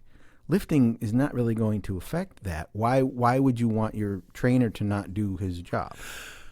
Well, I didn't get to finish. I said I don't like not lifting weights, but I do what I'm told. Whatever John says do, I do. So we do planks. We do these weird stretches with this elastic band and shit like that. Yeah. But I hate it. It doesn't mean I don't do it. But in my head, because the way my head works, is I look like a pussy if I'm doing that stuff at the gym. Why? Because I'm a big person, I should be lifting weights. I shouldn't be working with a tiny elastic band. Who's determining that? You're exactly right. Me. It's just me inside my head. That's what I'm saying. It's a trap. So do you honestly think that when you're at the gym, people are watching you? When I was really big, I used to think so. Now, no, because the gym I work at is a private gym. And we all know one another. We come in, we say hi. I know the people and stuff. And I mean, I don't care what I look like at the gym. I have, my shirt is fucking ripped. I know, but this idea that somebody's going to think you're this or somebody's going to think you're that, that's all based in the idea that you're somebody's distracted enough from their own deal to look over at the other guy and go, "Hey, I'm going to judge that guy." You're absolutely right. Okay, but I know what that feels. I know it's it's the trap of my skull. It's just because also here's the thing, I can lift weights. I can bench, I can curl, I can do heavy weight, and I feel good doing it. I can deadlift, all that stuff. But when it's plank or when it's just doing push-ups or anything like that, I struggle through them, and then I hate it. I get frustrated with myself because if you want to do, I'll do 4 sets of 15 to 20 of 150 pounds on the bench press or whatever the fuck, and that's fine. But when it comes time to do the elastic band and it's on, I'm stepping on it, it's on a plate, and I'm like, I'm struggling with a fucking elastic band. I can fucking curl this and do this, and he's just like, yeah, but that's the point of doing this. That's exactly what this is a different exercise. Yeah, and I'm just, and now John just laughs at me when I go, dude, I don't want to look like a pussy doing this, and he goes, oh, well, to who? He goes, too bad you do. Let's go. You know what I mean? John knows, he doesn't fucking care, and he's my friend, so I do it, and that's fine. But he almost fucking killed me with one of those dumb things. I did the actual, like the curling machine. You sit down to curls, and he tied the elastic band to the curling machine, and he put it under like a 45-pound plate. So in addition to doing the weight I was curling, I'm curling the band. Mm-hmm. And then he shifts his weight. The 45-pound plate moves, and the fucking thing just shoots at me like a rubber band past my head. It caught my ear, but it didn't hit me in the eye. And I just looked at him and I go, what the fuck are you doing? He goes, yeah, I should probably be careful. I'm like, yeah, probably. That's a good idea. So when you met new trainer, did he want you to do a bunch of crazy stuff you didn't want to do in front of Phyllis?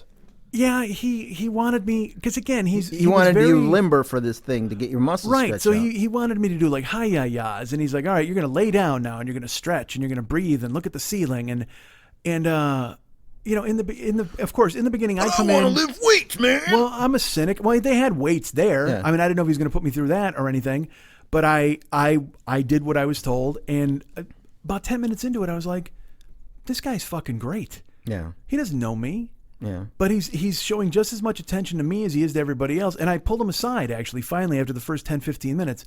I go, hey, are you cool with this? He goes, what do you mean? I go, well, first of all, are they cool with it? I go, I don't want you ignoring Phyllis and Olive. I don't want that to fucking happen. I go, because I didn't pay. And he goes, hey, Colette paid for you. Oh, she gave you a training yeah, session. Yeah. So you're just here working like anybody else. I said, okay, well, I just want to make sure you're paying attention. He goes, I'll pay attention to everybody. Don't worry. You're just tell me how to do my job, Mr. L.A. Fancy Pants. Absolutely not. No anger, no resentment, no mean, nothing in his voice. That's why I couldn't be a trainer. He was super cool. And I bought it. I bought into it. I'm doing, literally you're walking across the floor, kicking your palms. You know what I mean? Just that bullshit. Yeah. You're doing crossover steps side to side, like shuffles and drills. All that football practice bullshit. What I do every Sunday for softball to get warmed up. Yeah, and he had a fucking roller, and he rolled Colette out. He's got me laying down, and you flip your leg over your other leg. You're stretching your hamstrings. Karaoke steps. Those side shuffles where your feet go over, under, like over, a weird under, figure eight, over, under. They call them karaoke. Why is that called karaoke steps? I have no idea. That's dumb. I think it is because I didn't hear any music at all. So he gets. I mean, he could not have been nicer and more professional. And he knew you were going to die. Gentle and smart. Well, maybe, but he was nice to Colette nice. and the girls. You could just see he paid attention to fucking everybody. It was great. And look, I'm still me. So in between like us doing things, I went over to triceps. You know what I mean? I activated my arms. That's what you got to do. God damn it, you got to activate your arms. I had missed Wednesday in the gym, so Friday I went and I did some fucking tricep pull downs. I did curl sets. I curled 50. 108. No, I did 109. That's incorrect. 110. I did 40-pound curls for 15. I did 35s. I did 30, and then I did 25s. You did 4 sets of that, and then I did 4 sets of triceps. Let me write this down. I want to write this down. You should. I'll text it to you if you want. Yeah. But he could not have been cooler. And he took Colette aside and he just told her, he's like, hey, you know, tomorrow you're going to do this. And then he was she getting said, her all jacked up to ready to rock. Well, she kept trying to get him to do the race with her. I'm a second choice, by the way. Because he's his a podcast like? Well, he's a competitive fisherman, so it's a lot of casting. Yeah. And so he actually fishes for money. It's like Hell a gig. yeah, he's got the cool shirt with all the sponsors on it. Probably awesome. And so he was like, I don't want to risk injury in this race just in case. You know, I've got to go out on the boat and do something. So that's why I came into play. She's like, well, he's another sucker. I'll go ahead and contact that idiot. And I'm like, all right, why not? Duh. Not knowing I was a second choice. But sure enough, he gets her and he takes her aside and he gives her a pep talk. And she and I leave. We go to breakfast at First Watch. She has a what? I just love when you know what everyone ate. That's great. Well, should I not tell people what we did? I want to know. I want to know. No, what that's you had. fine. We went home. We went home and went to sleep right away. What did you have? You had a. Well, you were going to get that's something. part of it. Yeah, because she had a protein bowl with couscous and basil chicken and, fucking revved up. And what did you have? I had avocado toast. And it's supposed to come, it said it comes with basted eggs. And they didn't baste your eggs? Well, I said, I don't want fucking basted eggs. I said, what are basted eggs? She goes, it's kind of like a sunny side, but they steam them. Ugh. No, thank you. I said, I'll have 3 over easy eggs on top of the avocado toast. And she goes, okay, great. And we ate it. It was a power meal. We knocked that down. And then she took me to my room and she's like, all right, I'll see you in the morning, man. We'll get ready to go. Because I was just alone to hang out and do work. So you're in for the night, ready for the next day in the Spartan Sprint. Yes. And and I should tell you this. When I arrived, because I forgot shoes to wear in the Spartan Sprint, I had to go buy shoes. Well, you had to buy them under the intention that they were going to get ruined, though. Isn't that the point, though? Not ruined, but something that you can use in that. Because there are shoes you can buy for that. It's and like they're not it's like ruined. mud. It's mud. It's not like you yeah. need a gym shoe. You almost need one of those. There need to be tread on the bottom. Yeah. That's because I was wearing these, which you can see have no tread on the bottom. And this is the only shoe I had. And she looked at them and she goes, yeah, there's no way you can wear those. Yeah, Ronald McDonald sucks at those kind of marathons. Listen, I don't care if you don't like orange and white. These are fantastic shoes, and I get a lot of compliments We on all them. float down here. So... how bored are you at this show? Just you just seem like you're yawning and putting your head back. It's late. I understand it's late. Oh no, not at all. I'm you know what it is? It's the fact that I'm sitting in this little chair that makes me look like I'm completely I'm just here, man. You know what you look like? You look like you've been hypnotized. Like, because your head's back, but there's no headrest. Yeah. So your head just kind of kicks back, and you've angled the microphone over your mouth. I think it sounds better because every time I breathe, that chair was squeaking. So I'm really self-conscious about making noise. So I'm holding as still as I can. See? Look at that. That's still. Wait, Dave? You didn't even see Oh, my me. God, you're there. Yeah, Jesus, scared the hell out of me. That is a still sit. I'm excited. I got to be honest with you. I want to hear about this thing, and I'm like, it's like when you're waiting for the thing to start. I know nobody likes the ramp up. I need to get just to the story and quit all the bullshit. I'm not saying that at all. I know you're not, but I hear it sometimes. People are like, oh yeah, I did great. All right. I see you. But the thing is, I could turn it on and just go, I was in a race on Sunday, and here's what happened. But then because everybody knows you were. I know, and I'm getting there. But it's like but this is what the show has been for 10 years: is me just talking in circles and telling them about whatever. But and if it's boring for people, I guess I mean. But I don't know. I don't know if those people think it is or not. I think that's not true. I don't think it is either. But I mean, I'm getting to. I just looked. Yeah, it's been an hour and 15 minutes. We haven't talked about the race. I guess. Has? Yes. So maybe we just do the race next week. We just wrap it up now and give you a break. I want to hear about what happened. Plus, you had a show. Well, that happened. Yeah, certainly. To me, Those are things I want to hear about. Right. If I'm a fan, But here's how I hear what you're saying. okay. I want to hear about all that stuff you haven't talked about yet. There's other bullshit we could throw out right at the fucking window, but you know what? You should have gotten right to the meat of this right away. That's what I'm hearing you saying. Okay. Well, that's not what I was saying. Okay, but that's what I hear. It's like you're like, hey man, you did a show and a race. You haven't even gotten to those fucking things yet. I'm like, I know. I'm busy talking about mascots and Geta. I know it's fucking dumb, but that's what Okay. I lay the groundwork and try to get there. You know what I mean? It's just I'm fine. I'm not doing anything. I'm sitting still as I can. I don't want to squeak. I don't want to move in a bad way and actually accidentally kick a wire, because right as of now everything's theoretically working. I'm just here, man. I'm here. All right. I didn't say anything. I was looking forward to hearing the story. That's You all was, I meant. and you wish I would have gotten to it sooner. No. I completely understand. No, because I gotta know. So, all right. So I just gotta know what happened, So Mike. Friday, I just chilled in the Airbnb, and let's talk about the Airbnb for a second. It was a Excuse me. it was like a red brick house, and the woman was very nice, and I stayed in the loft. She was a brick house. Don't kid yourselves. But she was very nice. Bow, bow, bow, bow. House. Bow, bow, bow, bow. She let Mike come on over and sleep inside a house. Yeah, she's a brick bum, bum, bum, bum, house. Bum, bum, bum, bum. The house was stacked. That's a fact, and I'm never going back. All right. So I'm in the loft, and it was. So you're in a loft there, and you're in a loft here. You've been in a lot of lofts. But you have ceiling in your loft. Her house was a triangle, like a teepee, like an A-frame. Yeah, and so I had to duck like all the time because. Oh, so you were like at the top of the apex of the. Like in the bed, when I sat up in the bed, You hit your head on the. I couldn't sit back Johnson! and lean back. It was so bad. I don't even know what that's from. I just dropped a Three Stooges reference from 1935. Johnson. In the shower, I had to do a pendulum thing, like rock, because there were girders. So I had to rock my head back and forth in order to fucking put conditioner in. It was so bad. in my shower. And it was just, and It it was wasn't a wooden, on a pamphlet. It was a wooden floor, but not like a solid wooden floor. It was slats that had been nailed in. It was an old joint, Like man. a hardwood floor. It wasn't a hardwood floor. It was almost boards. It was all boards, okay, all right. but then painted boards. It was crazy. And it this had where Dalton lived in Roadhouse? maybe. Okay. Yeah, and it had a couch. I don't know if it was a couch. It may have been a leather pouch filled with the bones of people who died there previously, because it could not have been a less comfortable structure at all. But then you got to the bedroom, bed, the softest bed I've ever slept in my life. You like a soft bed? I love it. I love a squishy bed. I almost bought one until I was talked out of it by my girlfriend, who decided that she didn't want me to get it, and then I didn't get it, and then it didn't matter. I don't want to get into this fucking story.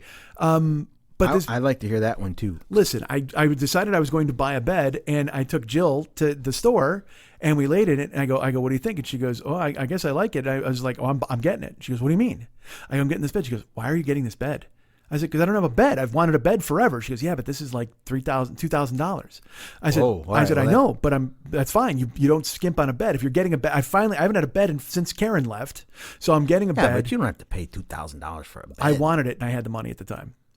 All right. And and also you'll have that bed for 20 fucking years. So do the math. It's $100 a year for a good bed. And I was all for, wait, so wait, you're agreeing with her? Why am I even telling this fucking story? I just heard the cost of the bed and I got worried. I'm standing by 80 guitars. You worry about the cost of a bed. Yeah, but I some of those were You gifts. got no answer. They're gifts. Okay.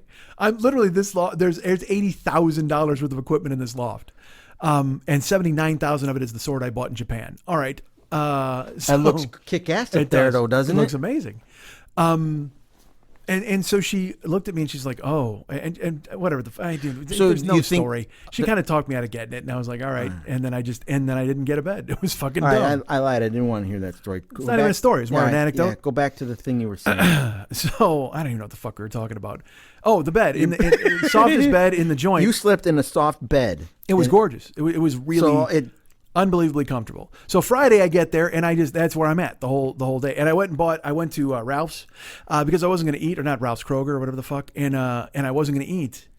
So I bought some yogurt. I bought some bananas. I bought a bunch of Propels to have in the room so I could just fucking hibernate. And I did. I didn't eat all day Friday. I hung out, getting ready for the race. I wound up getting to sleep about 11:15, which is very early for me. And then she said, I will be there to get you at what did she get me at 6:15 a.m. And I was like, Jesus Christ! All right. Did you take a poignant walk to where? To anywhere around and to reflect on what the next day was going to bring? No, I hid in the loft with the air conditioning on and you didn't have that Rocky moment when you just wander around the city and go, nope. I ain't gonna make it. Yeah, I just had Adrian just scream at me from downstairs, Rocky. But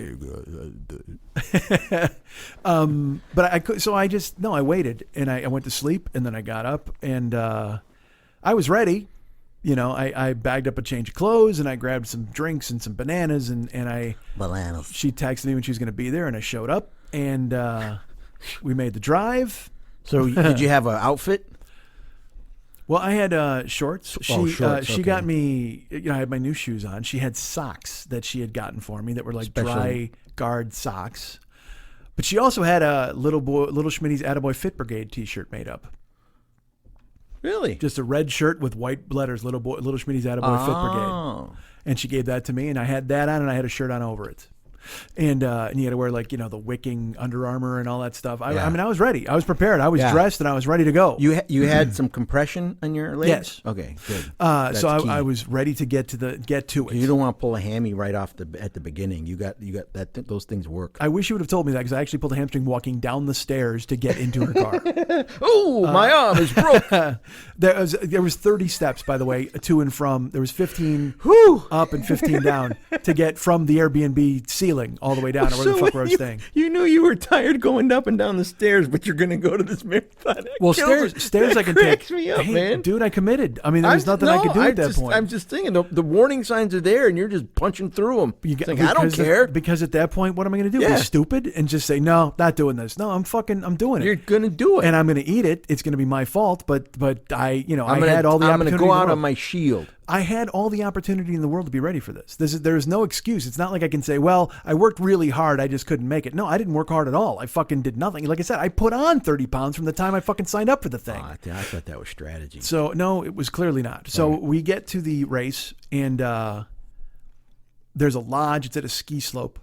We park. So we go inside. No fucking kidding. Right? The inclines are all going to be so crazy. I walk outside and I look at the course. I get the first look at it and I look at her and I don't say anything, but I know in my head I'm going away. Because I survey everything and I see, there's a hill and people are walking up it in the distance. You can see them. And then you look over to the left and there's another hill along. I'm trying to take in the scope. So I got the phone out and I just filmed a little video. I put it on Instagram. Panoramic. And I just went, I hope there's a fucking gurney for an ambulance that they can carry the fuck out of here because I don't know how this is going to work. Because they called it an obstacle course, right? We get there, all I see are hills and fucking weird shit. Those are obstacles. Yeah, but it was not an obstacle course. It was more like Auschwitz with Cliff Bars. I mean, it was just fucking like a compound of just murder. It was so fucking bad. Just this murder field. Yeah, so awful.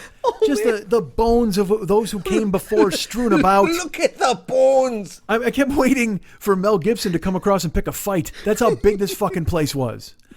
So we go sit in the lodge and we're talking. And she's like, you want some sunscreen? And I go, nah, I'm good. I said, I'm not going to be out there long enough to have the sun fuck me up. Because when I did the Warrior Dash, it was a 5K. So that's just a little over 3 miles. Plus, if you're greasy, they can't get those defibrillator stickers to stick right on I can't your have chest. that. Yeah. No, you got to go ahead and stick those right on. You got to be dry. You got to be dry for those. So she and I start talking at the table, and I shift into black cloud mode, which is something that runs in my family. My mom does it all the time, where if my mom doesn't want to do something, she will do her best to convince you that you don't want to do it. It's like a shitty Jedi mind trick.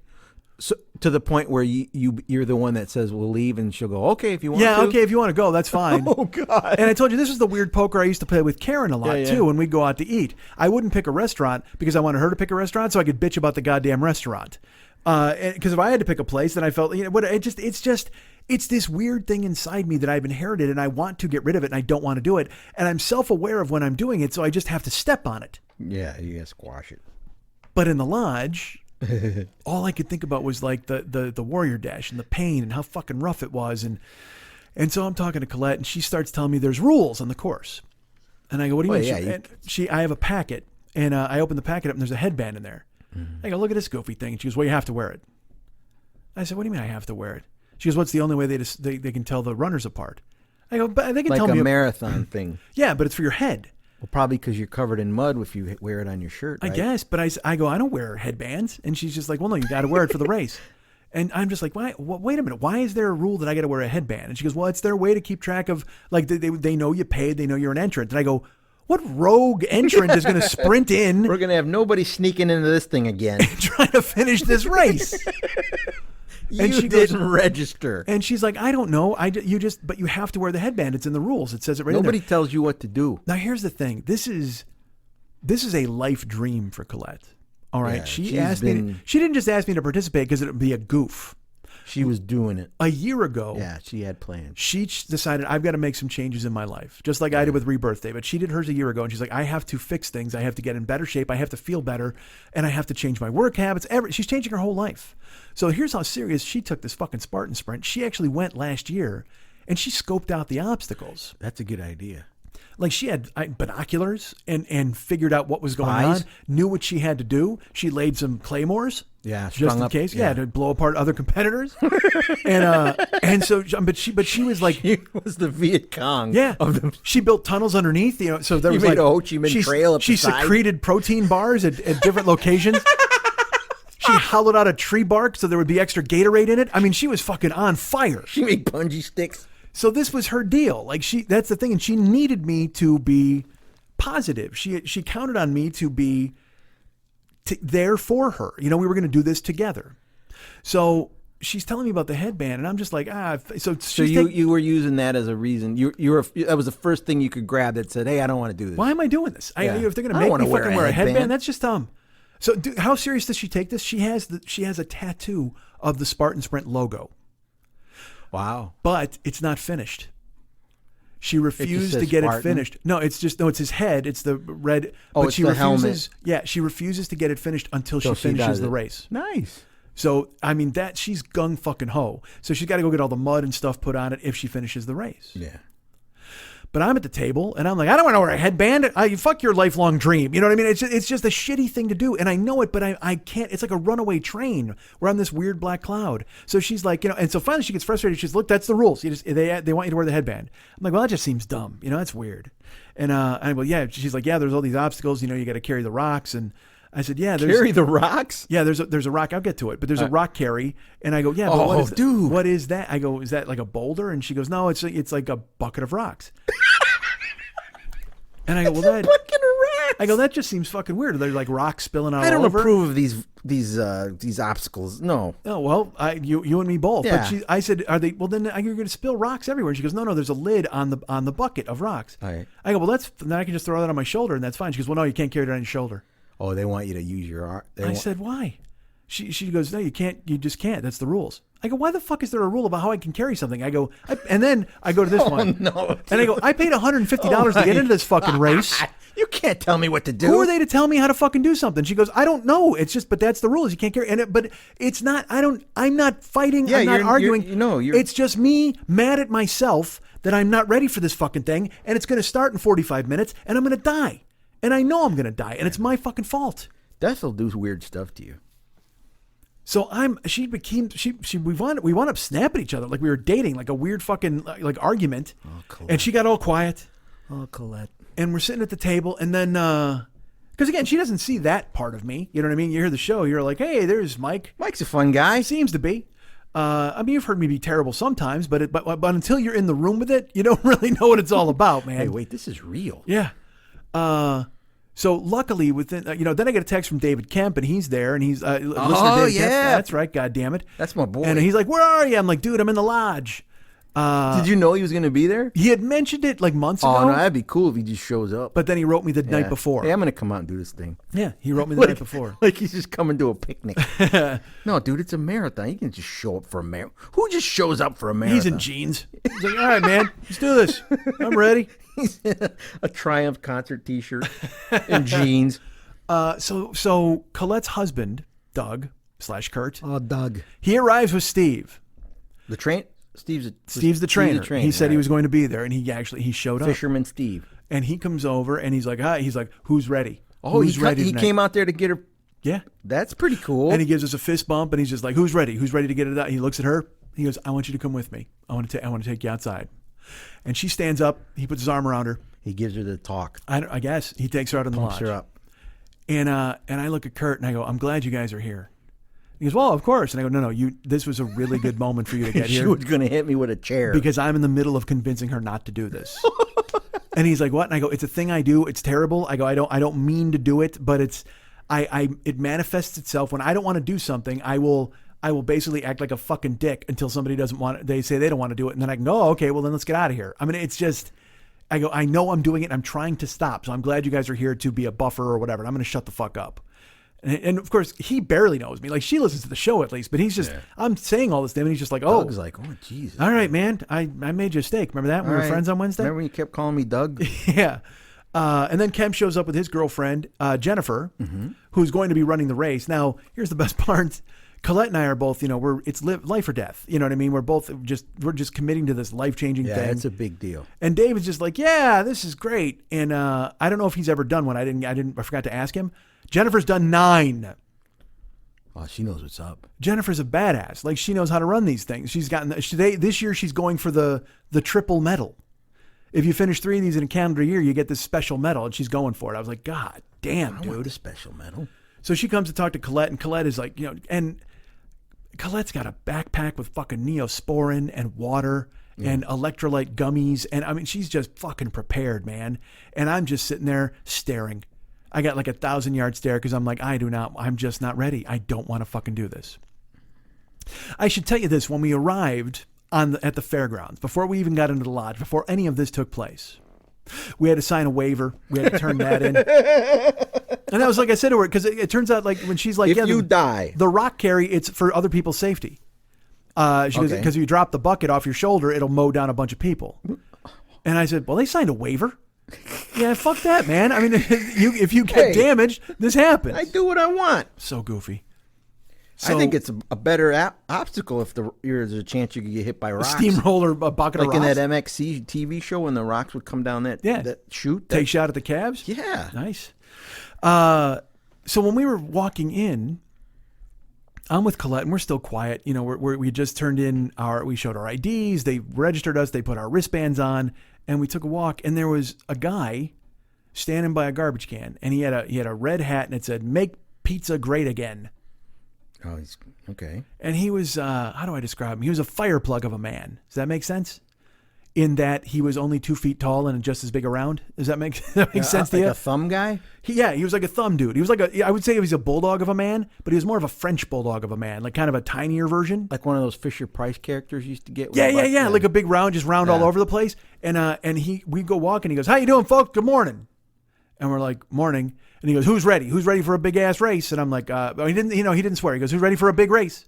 And we're like, "Yeah, I mean, we're ready." And Colette's like, "I'm ready." And he's like, "All right, this is the second one I've done of these. I'm on vacation. I came out here just to do it. I did the Beast in California." The thumb is a beast. I was in California. I did the Beast. And I tell you what, I finished last in my age group, 50 to 59. I finished 58th out of 58, but that's okay because I finished it. He goes, "But that was 12 miles. That was 12 miles in the heat in California and the elevation wore me out. It was Big Bear." And literally, I'm like, "Oh, so they have age group? Yeah. Oh, cool. All right, that's okay." cool. But I don't even know who this fucking guy is. Why are you telling me any of this? I don't care. And he's talking to me and Colette, and he's just going, "Yeah, it's a big race." And he won't stop talking. Then he goes, "What team are you on? What's your team?" You're like, "Shut up." And we're like, I said, Little Schmitty's Attaboy Fit Brigade. He goes, "Oh man, you know what? I'm a misfit. I'm like kind of here just on vacation by myself. I got no team. Can I join your team?" No. And that's what I wanted to say. But I recognize that, he's being nice and we're all there to support and we're all being friendly. And I'm like, "Yeah, we could do that. That's cool." And he's like, "All right, my start's at 8:30. Well, we're at 8:45 a.m. And he goes, "All right, you know what I'll do? I'll start on my race and I'll get up the trail and I'll find you. I'll find you out there and we'll hook up and we'll be a team." And I go, "All right, what's your name?" And he goes, "David." I said, "Hi, David, Mike, and this is Colette." And he goes, "Great." And Colette's just like, "Oh, I'm excited." And he's like, "You should be excited. This is the first day of the rest of your life. You're going to get out there." I mean, you thought Steve the trainer was positive? Yeah. This dude is Steve the trainer on fucking like a 2-liter bottle of Mountain Dew. I mean, he won't stop talking. He's all enthusiastic and inspired. And I just don't get it. But that's fine. Good for him. Yeah. So then we go to the lodge. We do our thing. We meet David Kemp. We meet Jennifer. And Jennifer says, "I've run 9 of these." And I'm like, "Jesus Christ." And Colette's like, "Do you have tips? Do you have anything that you could tell us?" And she goes, "Well, do you guys have mustard?" There's a hot dog stand like halfway through, and they don't have condiments. And I don't even know what the fuck. And Colette goes, "Oh yeah, mustard. No, I don't have any." I go, "Why? What? Why mustard?" Mm-hmm. And Jennifer goes, "It's for cramps."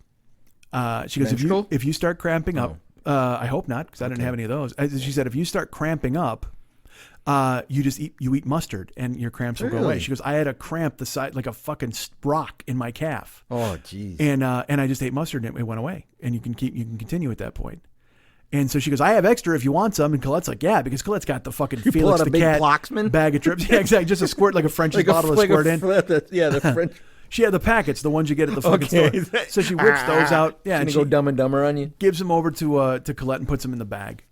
And now time is ticking, and we're getting closer. And guys are starting to run because there was a 7:30 heat and a 7:45, and we hear the guy outside, and he's whipping everybody into a frenzy. And then it's 8 o'clock, and then it's 8:15, and we're supposed to go at 8:45. And Jesus Christ, I don't want to walk out there. I don't want to get in this thing. And I get to 8:30, and then I'm like, oh man. Is there a starting pistol? They put you in like a pen. All right. Here, I was going to say, if it's a starting pistol, you always act like you got shot. And just fall down. Yeah. We get out there for our 8:45. Steve walks away with us and Kurt, and your first obstacle of the race is get out of the pen. Get into the pen. Oh, get into the pen. There's a 4-foot wall you got to jump to get into the pen.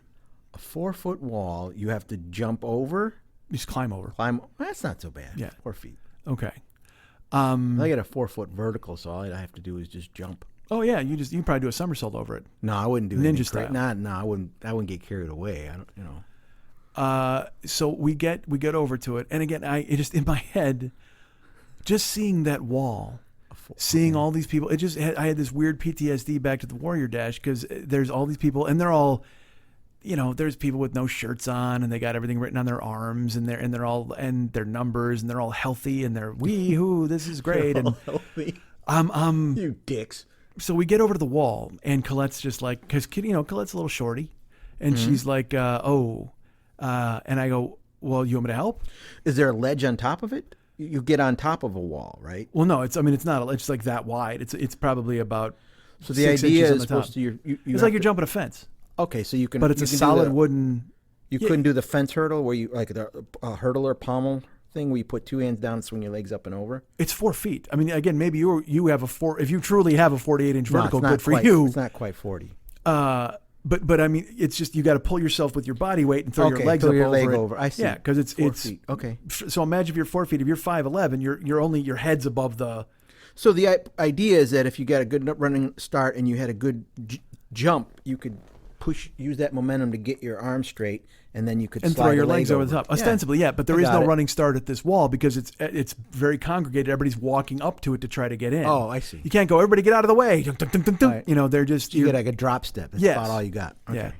So Colette and I walk over, and you can boost people over the wall. Oh, do the cup your hands like? Well, it's funny you would mention that, David, because that's the first thing I thought when someone said give somebody a boost, right? Yeah. So Colette and I get to the wall, and I said, well, let's get you over, and then I'll get over. Uh-huh. And she says, okay. And I said, I got to give you a boost? And she goes, yeah. And like I said, I'm weird about being there. I'm tense because I'm not in shape. I'm weird about what's to come. I know that I'm dreading everything. Lot of stuff going on. But I'm like, all right, well, let's do this. Let's get Colette over the wall. So I bend over and I clamp my hands together. Yeah. And I go, all right, let's go. And I hear, hey. And I go, and this guy comes over and he goes, what do you think you're doing? And this is a race volunteer who I can only describe as looking like he had just leapt off of a shaving cream can.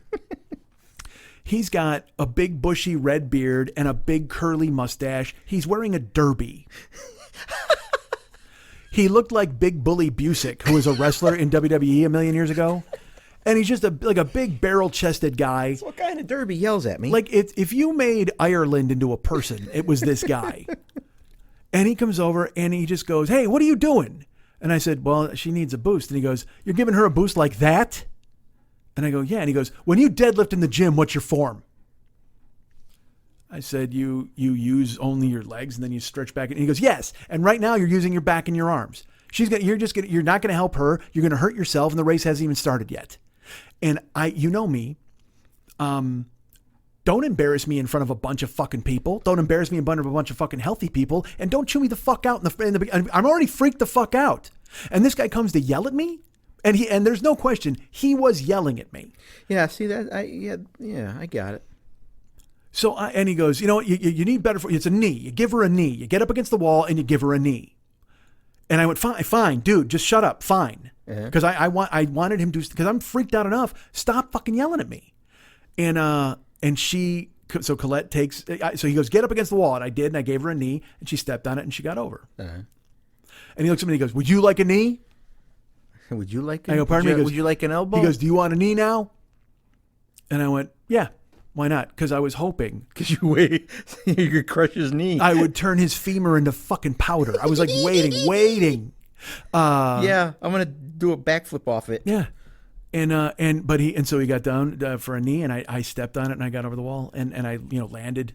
And me getting over walls is a very hard thing. Okay, because I have athleticism, but I'm way too heavy to use it. So like I can land on my feet and I can use my arms to pull myself or push things and stuff.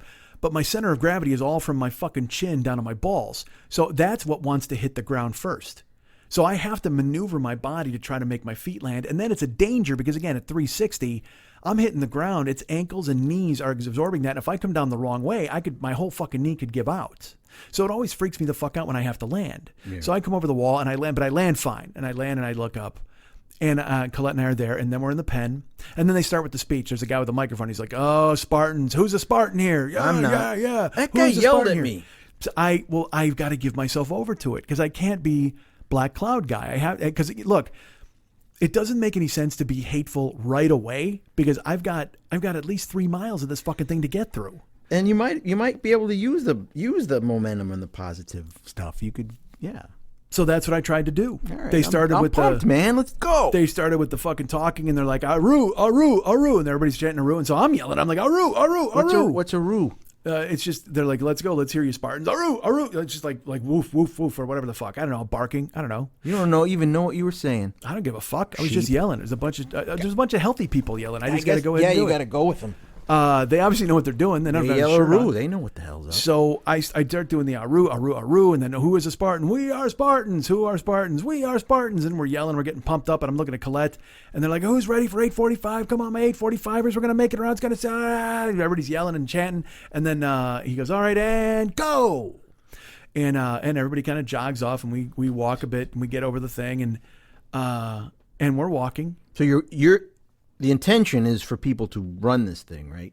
Yes, but your intention is to finish. This so it's not necessarily it's not supposed to be. There's no like you have to keep moving. You have to run. Yes, there are for the professional people. Okay, so there are walking. It is not a big deal. No, there's open heats where they don't care what you do. Okay, cool. But there are people who pay to enter, and they're trying to win prize money. Yeah, so they got to follow more rules. Right, so they might be in the 8:45 p.m. or a.m. thing with us as well. And they're taking off. And they run. They fucking sprint because they're trying to get it over with. But we're in the open heat, so we want to finish and finish well. So we start up the hill, and we see people jogging and running. And it's funny, the further up the hill you get, the quieter it gets because you're getting away from the camp. And most people died by then, I would imagine. Well, no, they're just gone. They've left us behind. But I'm saying you can't even hear the camp with the DJ and the people yelling and all that shit. So that's a great gig, the DJ at the Spartan Sprint. The worst part is, dude, all playing all the rap music and all of it deleted. All of it, like they played an Eminem song, and it sounded like he may have had the hiccups because it's just like he had to cut. Had to cut every other fucking word out of it. So we make our way up the hill. We're rolling, and by rolling I mean we're walking, strolling. Yeah, we can have fun just strolling. And we did we had to go up we took 100 steps, and then we had to stop. And so you stop and you breathe because we're going straight uphill. So it's a pretty good incline. Yes. It's a ski slope. Oh, You're literally jeez. walking up a ski slope. So we're walking up, and it turns left, and I'm like, I don't know what's gonna happen when we get up there. And I look at Bears. her, and I look at Colette, and I go, you know what the worst part of these things is? And she goes, what? And in my head, I go, don't tell her what the fucking worst part of these things is. Don't, because especially now, not in the beginning of the fucking race. You want to tell her later, that's fine. But it was something I've had in my mind since the Warrior Dash. And I just was like, all right, don't tell her. You don't need to do that now. You don't need to pollute her brain. You're fucking excited. I go, never mind. Let's fucking do this. So we walked and we stopped and we walked and we stopped. And then we kept going. And then we get up to the top of the hill. And there's our second obstacle. This is the 6-foot wall. Oh, it's two knees. Yeah, and we had to do the 4-foot wall earlier, but the 6-foot wall is lurking, and so we get up to the top, and as we're getting closer, we hear a voice, and there's someone going, "All right, you, look at you, kiddo. Hey, soccer hairstyle, how you doing? All right, go ahead and get over the wall. High five right now. Take this. High five, everybody. Everybody's in the game. You know, I ran the Beast in California last year. It's the thumb. David is there." Waiting for you. And we come around the corner and he goes, Mike, there, Colette, what's happening? Oh my God, you're finally here. I knew you'd get here. There's my people. There's my team. Let's get it done. And I said, hey, Jesus, I didn't think you'd be here. And he's like, no, of course I am. I told you I'd be here. Let's do this. Come on, let's get over these 6-foot walls. So with the 6-foot wall, we gave Colette a knee and she boosted up, and it's you got to pull yourself up. Yeah, I mean, that one's a real one. That's considered. That's your body weight on your Yeah, it's a arms. little shorter than B. So again, we got Colette over. We gave her 2 knees, and then I got 1 knee from David, and then you go around, you help him, and then we got to the other wall. But before we got to the other wall, we waited, and then, dude, a golden retriever out of nowhere, a golden retriever runs up, and he's the dog eat. dude, he comes up to me, and he just starts he's like, and I'm dog crazy now. Like I want any dog I see, I just want to hug forever. So I would have went the other way. I would have punched him right in the face. That seems aggressive. It's just, probably. I mean, you think about it. You're all pumped up. The guy's got you hyped. Your adrenaline's pumping. You run a dog. Just floor him, lay him the fuck out, throw him over the wall. Just like Rambo him. You want a knee? Hey, Lassie, you want a fucking knee? Bam. I'm in the zone. I'm in the zone. Well, I was clearly not in the zone because I saw him and I just started petting him. And then he sat by me. And by me, I mean, he literally sat on my foot. I can't And he move. wouldn't A leave dog's me. on me. And I was like, is this your dog, to the monitor? And she goes, no, we don't even know whose it is. It just kind of showed up. You won a prize. And the other monitor goes, well, but it looks like it's your dog now. And I'm like, and David just goes, wow, he loves you. And I go, yeah, that's pretty cool. And so I'm petting him and I'm like, hey, doggo, I got to go. I mean, I wish I could go. If you want to come with us, you can. And he's probably not going to come with us. But then we get over the other 6-foot wall and then we turn around and then there's just, now it's straight downhill. Okay. From the uphill. But the thing is, I went into this. I mentioned that I was supposed to get a pedicure before I left Los Angeles because I have an ingrown toenail on my left foot. When you're walking downhill, You're sliding into the edge your of toes just bang into your shoe. Yeah. So every time it hits, it just sings. You couldn't side shuffle? Well, yeah, of course I had to Yeah. eventually, but I mean, we're going again. Imagine walking down a ski slope. Yeah, you almost have to go sides because otherwise your Right. momentum would. Well, especially me because I'm top heavy, so I'm trying not to topple over. So, but here's the thing: you're fighting an eternal battle with your brain. Your brain just wants to fucking get it over with. Your brain is See, like, that's where let's being just fucking dumb, move. dumb. That's when being dumb comes in. No, pretty being handy. dumb was signing up for the fucking race. No, I'm saying you got to stay dumb though. That's the key to any of those things. Stay Well, dumb. unfortunately, you can't stay dumb in the heat and the hills. I mean, can. you want I've to. done some pretty dumb stuff in the heat. All right, but I tried to. We're just going down the hill, and Colette and I both are. Like I said, I want to hurry up because I want to get this fucking thing over with. But I can't because you can't physically run down this hill because your momentum will get away from you and you're totally going to fall. Did the thought ever occur to you that if you just treated it as one thing at a time, it would make things better? Because that would be a way to. I think that would be a way to counteract that feeling. Well, I'll tell you one thing the Warrior Dash did that this thing didn't do was it didn't tell you the numbers of the obstacles. Oh. So at the Warrior Dash, when you knew there was like 19 obstacles, when you got to 16 in your head, you can be like, oh, all right, this is going to be fine. But this didn't tell you the numbers of the fucking obstacles. See, that in a way, that can be work for you too, because you never know. You don't even know. You could be 3/4 of the way done. No, or I could be never close to done ever in But a if million you treat years. them at one at a time, yeah. And you just go infinitely, and you're in Yeah. that race for the rest of your goddamn life, and you're pushing a boulder up a hill and it rolls down. You got to keep doing the Yeah, same thing. that's You're a- the Sisyphus of fucking ski slopes. I ain't no sissy. So I walk down the hill. We're going side saddle and fucking walking and trying to tiptoe down. And we make it down to the bottom of the hill. And then there's another obstacle. It's the vertical cargo net. Okay. It is Like from Stripes when John Candy's head stuck in the ropes? Yes, but it's a lot thicker. It's more canvas than rope. Okay. And it's tighter. It doesn't have any play in the... So it's basically hand and feet climbing up. Yes. Okay. But you're climbing up 15 feet. Okay. Okay. Swing your legs over and go back down the other side, correct? Yes. Okay. But there's a bunch of other people doing it at the same time. So you have to keep your space right. Right. And getting over, like I said, the hardest thing for me is getting over obstacles. Okay. When I did the Warrior Dash, Well, gravity will help you with the other side. That's the problem. Okay. So That's the downside. What comes up must come down. Well, that's what I'm saying is like I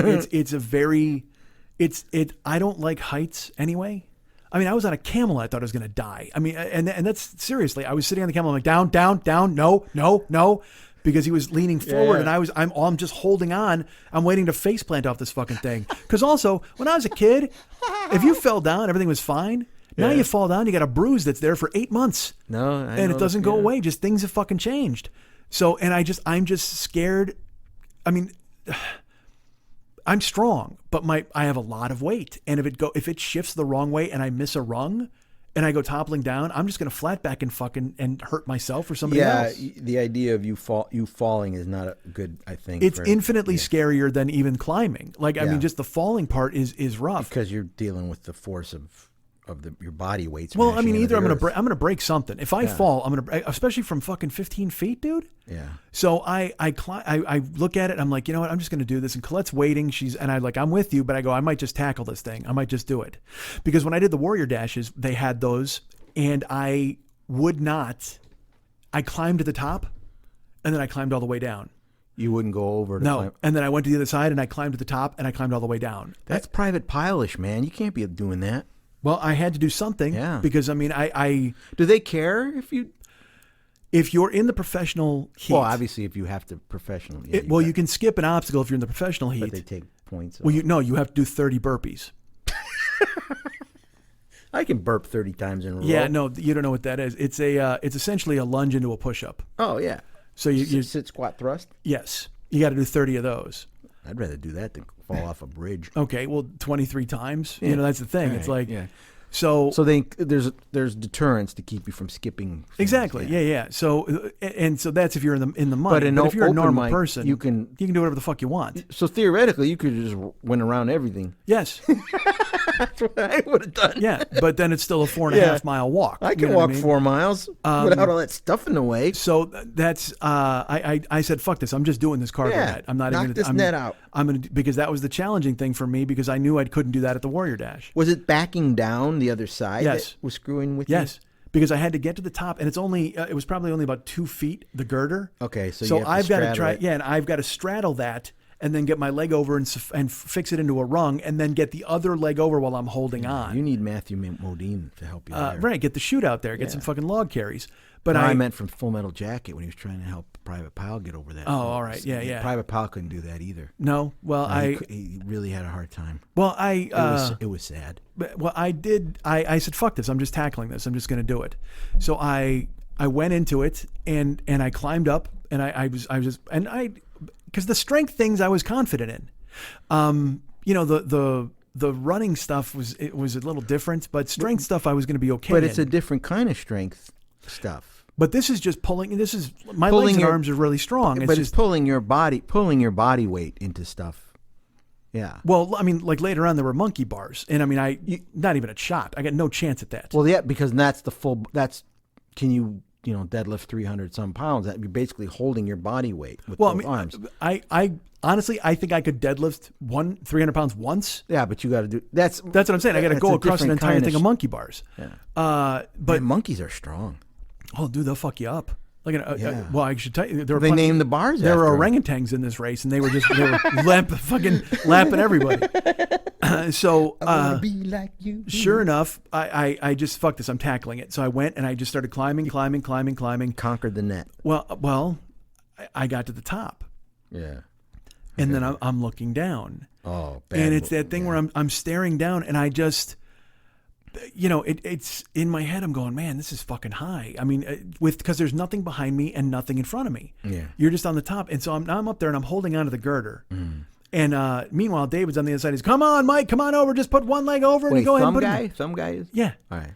And he's giving me some chatter, and he's telling me to I can do it and stuff. And I'm like, God damn it, I don't know if I can do this. And then I look over, and there's it's like a 55-year-old woman she's just made out of silly putty and biscuit dough. Yeah. And she gets to the top, and she's just as scared as I am. Oh, okay. I thought she was going to smoke you. And I said, that's a motivation. And she's got friends down there with David, and they're going, come on, just one leg over. Just come on, just one leg over. Walk the wall, man. And she throws her leg kind of over, and she's like flat front on the girder. And then they're like, put one leg in the rung, and they're coaching her through it. And I'm watching her do it, and I'm like, I could do that. I can do this. I can fucking do this. That I can do. And so I got on the girder, and I put my leg over, and the thing is, I had to inch because my leg just buries itself in my like right by my crotch, kind of hugs into the fucking girder, and my left leg comes over, and I put it in a rung, and I'm holding tight onto the girder before I shift my weight, because I have to make sure it's fully in the rung. You have to make sure your foot is where it needs to be. So I'm cheating, and I'm trying to get it over and over and over, and finally I get a solid foothold with my left, and David's like, come on, one more leg over. You just got to get it done. One more leg. And I take my leg, and I ease it over, and I put it in a rung, and then you're done. Yeah. You know what I mean? Yeah. And then it's just, you just back the fuck down, and you climb down. The whole thing was getting over the top, and I fucking did it. I fucking nailed it. I was like, God damn it. Yeah, because I couldn't do that at the Warrior Dash. I got no place else to go. It was awesome. I was fucking thrilled. Cool. And then Colette, she went up, and she just fucking tackled it, crushed it, got over the top, and finished. She's just a badass dude. So net is conquered. Did the vertical cargo. So then we go and we walk up a fucking hill again. And I mean, what's with the hills, man? Dude, because the worst part they would do is there'd be a hill. And another hill. Well, that's what I'm saying. There'd be a divot in the hill, which meant there was a hill built into the fucking hill. Like, you fucking I think bastards. that's plural. I think those are hills. Nah. Most hills are close together. Yeah, no, this was a really small divot with a hill within a hill. It was not good. It was not optimum. That's Viet Cong kind of shit. Yeah, right? So I climbed up the hill, and I'm holding tight. We're doing the best we can. And Colette's fine. She's drinking water. We're electrolyte gummies. David is high-fiving everybody within a fucking 5-mile radius. We're moving, we're rolling. And then we get to this thing called the hurdles. Now, this is like a 5-foot, it looks like a traffic horse. Like a hurdle. Yes. But it's 5 feet. And the top isn't like a flat bar. Okay. It looks like an obelisk. So it's like a triangle like this with the point at the top. Okay. So it's a trick, because when you think you've got your leg over it, the top won't allow your weight to just fall. It doesn't let your momentum go, because the top stops you. You've got to use your body strength to push over and get yourself over the thing. So we lined up, and I said, all right, let's go, David. And I gave David a fucking knee, and he's like, all right, let's go. Howdy up. And it just, because David, dude, he wouldn't stop high-fiving everybody, talking to everybody. It was like if you were on your way to Mordor and you just met like the happiest elf on the road. And then it was like, and he's just talking, and he's like, hey, can I go on your adventure? And you're like, yeah, that'd be fantastic. Let's go. You know we're going to Mordor, right? He doesn't care. He thinks it's the fucking greatest. And he also had this thing that he kept saying was, raviolis and a nap, raviolis and a nap, raviolis and a nap, which is a running cadence. Raviolis and a nap. Like, if you're in the Marines, ooh, rah, whatever. Yeah. So he just, whenever people would run by, he'd go, raviolis and a nap, and he just, everybody's high-fiving him, everybody's hanging out, and he just, I can't handle all that. I don't even know why he chose me and Colette. It was bananas. So we get to these hurdles, we get David over, we get Colette over, and then it's time to get me over. Wait, did David Kemp run this thing? David Kemp did run this thing with Jennifer. Okay, so they were in another heat then, right? They were after me, but then they passed us at the cargo. All right, I didn't want to get ahead of you, but I was just wondering where Kemp is and all that. Yeah, we went at 8:45. They went at 9:15. They caught us at the cargo net. Hey, what's happening? Zip right over. So, because not many of your musician types are athletic. He's got hair down past his shoulders, man. He's just like, it was like watching Randy Rhoads run this race, or those burnout guys in high school that were really good at like kickball. Yeah, dude, I didn't know you were athletic. I thought you just stunk of weed. So we get to the hurdles, and we get them over, and now it's my turn. So I get a knee, and there's nothing to brace the knee on. Mm-hmm. There's no wall because it's a traffic course. Yeah. So I look at David. I go, "Is this safe for you?" And he's like, "Yeah, come on, let's do it, Big Mike. Let's go. Let's roll." You busted my knee. And I step up on the knee and I go to plant, and his whole leg collapses and he goes underneath the fucking hurdle. He just gives way, dude. Oh no! He falls underneath the hurdle, and You killed the thumb. And I'm like, and I go, "Oh my fuck!" I go, "Dude, I'm so sorry." And he's, "Oh, I'm good. I go, "No, dude." And he goes, "No, come on, let's go, let's do this." And he puts his knee out again. I go, "No, I just folded you like a fucking bath towel. This isn't happening." You're embedded. Yeah, and he's just like, "No, man, I'm ready. Let's do it. Let's get rolling." That guy immediately regrets everything decision he made up to that point. But that was the thing. Yeah, he didn't care. He was like, "No, man." He was an optimist. And I'm like, whatever. Good for you. Man, those people give me the willies. So he put his knee out again, and this time I grabbed it, and I flipped over, and I got caught by the triangle, and it started to throw me back because I couldn't get my weight over it. And I'm like, I'm struggling, and then they shoved me. They kind of pushed me. I was like, all right, and I go over the top, and and I'm out of control because I don't have control of my weight, and they helped me over it. Yeah. And I come down right on my back and my hip. Oh. 5 foot drop flat back onto my hip and back. Dude. And did you ever see the video on the internet with the woman who's stomping the grapes and she falls on the ground? Oh, it's, yeah. That came flying out of me, dude. That because noise. when she fell, you thought for sure she shattered her collarbone, Yeah. her spine, but it turned out she got the wind knocked out of her. Yeah, but that's what happened to me. Yeah, you get the wind knocked out of you, you make all kinds of weird noises. Well, there's nothing you have no control Yeah. at that point. So I mean, I just go, and I sit up and I'm like, oh, and they're like, "Are you okay?" And I'm like, "I'm good." You turn into Lupicello. But I knew I wasn't good. You knew you messed up. Because now my back is loose, and my back is a problem You anyway. mean shattered? Is it Maybe shattered? could have been, but I mean, I my back's a problem anyway because that's where all my weight is. So if I'm even standing up for any long period of time, Your back I hurts. start to feel it real bad in my lower back. I mean, it's just muscles because they're holding in my giant fucking gut. So when I hit the ground, I knew because I sat up and I kind of shifted one way, and right when I shifted, I went. And like it just involuntarily pushed air out of me. So then for the rest of the fucking race, we'd be walking and I just go, and I go, "I'm not doing that on purpose. I swear to God, it's involuntary." And they're like, "It's okay, hang in there." So fucking bad. You try to work it as you're talking. So I make it over the hurdles. Now there's more hills, more up, more down. Just Were you in the Alps by any chance? dude? It was. I don't know how there. It must have been moguls for skiing because also there was no path. It was rocks and craggy and it's not like a flat sidewalk. I mean, you're just trying to step on shit. It was so fucking bad, dude. So I'm not driving. I'm walking, and then we get to the next one was the plate drag. All right. Which is they basically had 90 pounds on a attached to a rope on a sled, and you had to drag it all the way down to the end and then go to the front and then use the rope and drag it all the way back. Oh, and then leave it for the next. Right. Yeah, and it was less for women than it was for men, but I just so you have to you just fucking grab it. But this one I was like, "Oh, I'm going to crush this one," and I did. I fucking nailed it. I walked it all the way to the end and I just fucking clank, and then I got Colette through hers. And then I got to cheerlead some other people. I got to help them through theirs. It felt like because that was the obstacle where I was like, "Oh, I could do this all day. Yeah. This is a plate hoist race. I'm just fucking killing everybody in the fucking business." So I got done with the plate drag, and then we roll, and I'm like, and then we start to come around, and now we're in view of we're out of the hill, and we're coming down, and we're coming to the camp. So at the camp, you can see that I start to hear the music again, the DJ. We start to hear people, and I'm like, "Oh, civilization. Maybe we're almost done. This would be great." So we come all the way down, and we get down, and there's a thing called the Hercules hoist. Oh man, and that sounds awful. It's like a 100-pound sandbag, Right. and it's on a rope, and you've just got to pull it until it hits 100 feet. And I look at it, and I'm like, I know there's got to be a trick to this, right? I'm like, all right, there's something going on, and I watch other people that are using all their body weight and this stuff. And then David comes over and goes, "There's a trick to this." Don't do it. I'm like, "Is there really?" He goes, "Yeah, you got to do this. You got to hoist it down, and then you step on the slack of the rope." So when you step on the slack, it doesn't fall down, and you're still there, and you can pull with your arms, but you're holding it down with your foot. So you're not always supporting the weight with your two arms.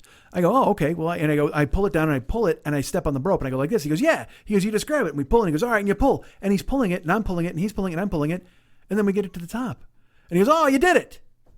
I'm like, I didn't fucking do it. You did half of it. And he goes, don't worry about it. I got to the top. We're all good. Hey, all right, everybody, high five. Ravioli's on a nap. Ravioli. And he just runs off. I'm like, you did my Hercules hoist, man. That was more of a Samson hoist. That was more of a Loki hoist I just did. That's teamwork. But and then Colette did it. And I stepped with Colette the whole time. She put her gloves on, and I said, "There's, David." And there was a woman who came by who showed her the trick, and then she killed it. Dude, Colette killed every obstacle that she tried, and she just fucking destroyed them. It was so good. She was prepared. She was ready, even though she was hurting. She was ready to do it. So we do the Hercules hoist, and then we walk down into Civilization, and then there's the A-frame cargo net. Okay. So remember the one that was vertical? You had to go up and then over and down. This is an A-frame. So you go all the way to the top, and then you got to get over and then climb all the way down. But it's higher, and it's at an incline. So yeah, it's coming down. It's not as easy as just dropping with gravity. Yeah. But I was emboldened by my attack of the first one. So I just fucking dove into it. I started climbing up, and we were down by the camp. So Doug showed up with a camera, Kurt, her husband, and he's underneath the cargo net, and he's filming as I'm climbing. And I'm like, and I literally got to the top, and I looked down at him, and I go, dude, you got to go right under me so my sweat hits the lens. And he goes, it already did. And I'm like, oh, dude, I got to see that angle. And I was excited, and I fucking threw myself over. And then when I threw myself over the A-frame, I felt my back go, and again, I'm like, because I'm trying to support my fucking weight. So I climb down the A-frame cargo, and and I get down to the bottom. I killed it. And then Colette does hers. We keep moving. We hit the monkey bars. And both Colette and I are like, yeah, we're not doing the monkey bars. That's not going to happen because we just can't. That's tough. Couldn't do it. But now we're down by Civilization. So I figure, all right, man, this is perfect. We're down at Civilization. This is great. And we get past the monkey bars, and there's a sign, and it says 2 miles down. You've already done 2 miles? We've done 2 miles. But I don't, like I told you, so I thought it was going to be a 5K, and I'm like, oh man, we only got like a mile and something left. And David goes, no, it's more. I go, no, it's a 5K, so it's like 3 1/4 miles or 3 1/4 miles, like pi or whatever. And he goes, no, it's 4.5 miles. So you're not even halfway done. No, I'm not even halfway done. My back is fucked. I'm pouring sweat. My feet are banged up. I mean, I'm just in bad. It's bad. I don't know how to fucking handle it. And then my brain starts fighting with me because I'm not even halfway done. So I'm like, holy fuck, I got 2.5 miles of this left because I'm gassed. I mean, I can barely move now. So then we come to the bucket brigade, which is where you have to carry rocks. And dude, the men have to carry 75 pounds of rocks up a hill and down a hill. And I walk over to it, and I go, I just said, fuck this. I threw it on my shoulder. Yeah. And I started walking up the hill, and they yelled, hey, black t-shirt, you can't use your shoulder. So I lowered it down to my chest, and I carried it against my chest. Or you should have said, or what? Yeah. You going to throw me out? Good, I get to go home then. If I get kicked out of here, it's not my fault. Yeah, and then I made it, 2/3 of the way up. I had to wait, and I made it the third of the way up, and David's up there just sitting on his bucket. I was waiting for you, Mike. Glad to see you here. Ha ha. Was he real, or was he like Tom Hanks in Could have been the Great Gazoo. I have no idea. Like the Polar Express, where he just appears as a hobo out of the snow. Just shows up, high fives everybody, and bails. It's the Great Gazoo. Just on my shoulder. Yeah. So I get to the top, and then I'm like, well, fuck this. And I throw it on my shoulder because they can't yell at me at the top of the hill. And then I just powered the whole way down the hill. I didn't have to stop because downhill was a hell of a lot easier, especially carrying the fucking 75 pounds. But then we got down there, and then I actually sat down because I was waiting for Colette. Ooh, bad move. Yeah, that's a bad move, David. Because then my back stiffened up and my legs stiffened up. Yep. And then we started walking, and all of a sudden my calves started spasming. Like you could see them. Yeah, you could see it twitching. I'm bent over, like holding my knees. Scanners. And I showed Colette, and she goes, well, you got to eat some mustard. I got the cure for that. And I'm like, oh man, I don't. And she's like, no, it's fine. It's supposed to work right away. And so I tore the pack off, and you just put the whole pack in your mouth and just slide it out, with your tongue, and then you swallow it. Did it work? Well, it worked in the moment. Because you were saying this is awful mustard, and you forgot about your leg. Well, that didn't help, but also, Right. I mean, but I still got 2.5 fucking miles to go. How much mustard? We got to stop Yeah, and get we more got to get a mustard. child's wading pool full of mustard. So I need a keg of mustard. Yeah, and so she gives me that, and then we went and we continued, and both my calves started seizing up, and then my hamstrings they tightened Do up. they, and then like in marathons where there's people on the side handing you water? there were water checkpoints. So you could hydrate during Yeah. this thing. As a matter of fact, I should mention that after the bucket brigade, right? Like I was pretty wiped out, and I was waiting for Colette, and a guy comes over and he goes, "Here." He goes, you got to make sure you stay hydrated. You shouldn't sit down because you're going to stiffen up. And he hands me a water, like a bottle of water, and he handed me some electrolyte candy. Oh, cool. And that man was a big red bearded guy wearing a derby. See, he was looking out for you. I don't know if he was real either. I could have been hallucinating all these motherfuckers. This sounds like Oz. You got midgets, derbies. After You know that, what I think though? We sponsor this thing. We sponsor one of these obstacles, and we change that bucket brigade to the shit bucket brigade. You carry a bucket of shit up a mountain. carry a bucket of shit. All right. The shit brigade. We're pretty much everybody's carrying a bucket of shit everywhere we go anyway. I am gonna somehow get this. Some shit brigade somehow is gonna get made somewhere. So we made it there, and at that point, my legs killed me. My back. I was walking. And So doing what the do you best that think I about could. this mustard thing? I thought it worked in the moment, Okay, but again, as we kept going, I had to eat but another it did shot do of something. mustard. It wasn't just a wives' tale. No, Yeah. I thought it worked, but again, my You legs think were pretty Dijon fucking fried. would do better? I possibly, perhaps a spicy. Maybe you get a spicy mustard Or in that, there. yeah, like they get at the A Chinese Grey restaurant. Poupon. Yeah, that's what I meant. Grey Poupon just gives you like a dune buggy and it drives you to the end of the race. It just fucking fixes it. It's too Pardon me. fancy. Could you just give me a drive? Give me a lift. So then we roll and it's me, her, and David, and there's like another wall. There's a rope climb. There's a fucking 7-foot wall. There's a barbed wire thing, and the barbed wire thing was even on the ground, and I couldn't do it because you had to climb uphill under barbed wire. It's like if it's flat, I could make it happen. Oh, but I just, see, yeah. You had to literally fucking belly crawl like a Green Beret underneath the fucking barbed wire, and I'm just like, my body gave out, dude. I couldn't do that obstacle. My fucking groin, everything was just fucking fried.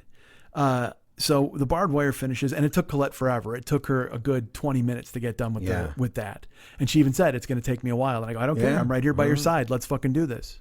So we finished the barbed wire, and then I look at the top, and there's a straight hill. There's a hill that goes straight fucking up. And I'm like, oh my God, dude. So we walk up this hill, and we come around, and it turns out it goes into the forest.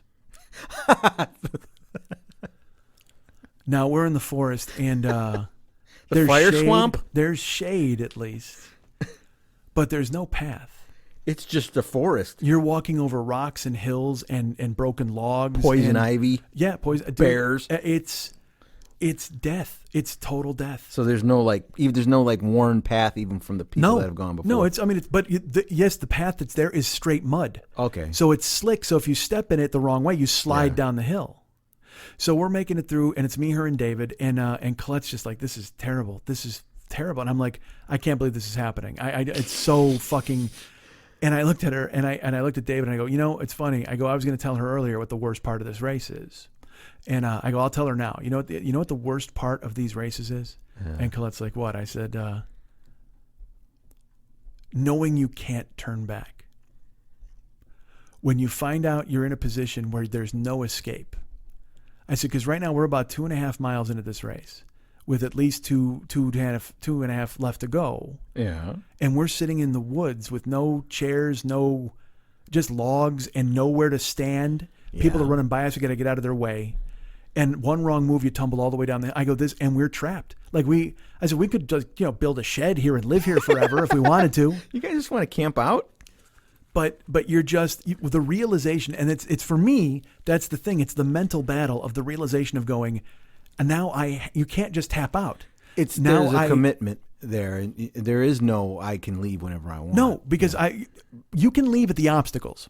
Yeah. Because they'll say to you, are you okay? We can call a car or something. Yeah. But when you're in the middle of nowhere, like in the middle of a hill, and there's nothing but hill ahead of you. You're in no man's land. You got to go. You have to go. Yeah. And you can't go backwards. So in the forest, we had to gingerly tiptoe We through. found a wizard. I wish. We had to tiptoe through everything. We had to fucking go and sit on logs. And and then I'm on a hill, right? I sit on a fucking log. Day after day. I flop down. And sure enough, I topple over backwards, ass up, and I go rolling down the fucking hill. And fucking David grabs me. I try to grab vines, and I stop myself. I cut my leg. And I stand up, and I'm just like, I fucking hate this. I fucking hate this. And I'm trying not to say it out loud because I don't want to bother Colette or Dave.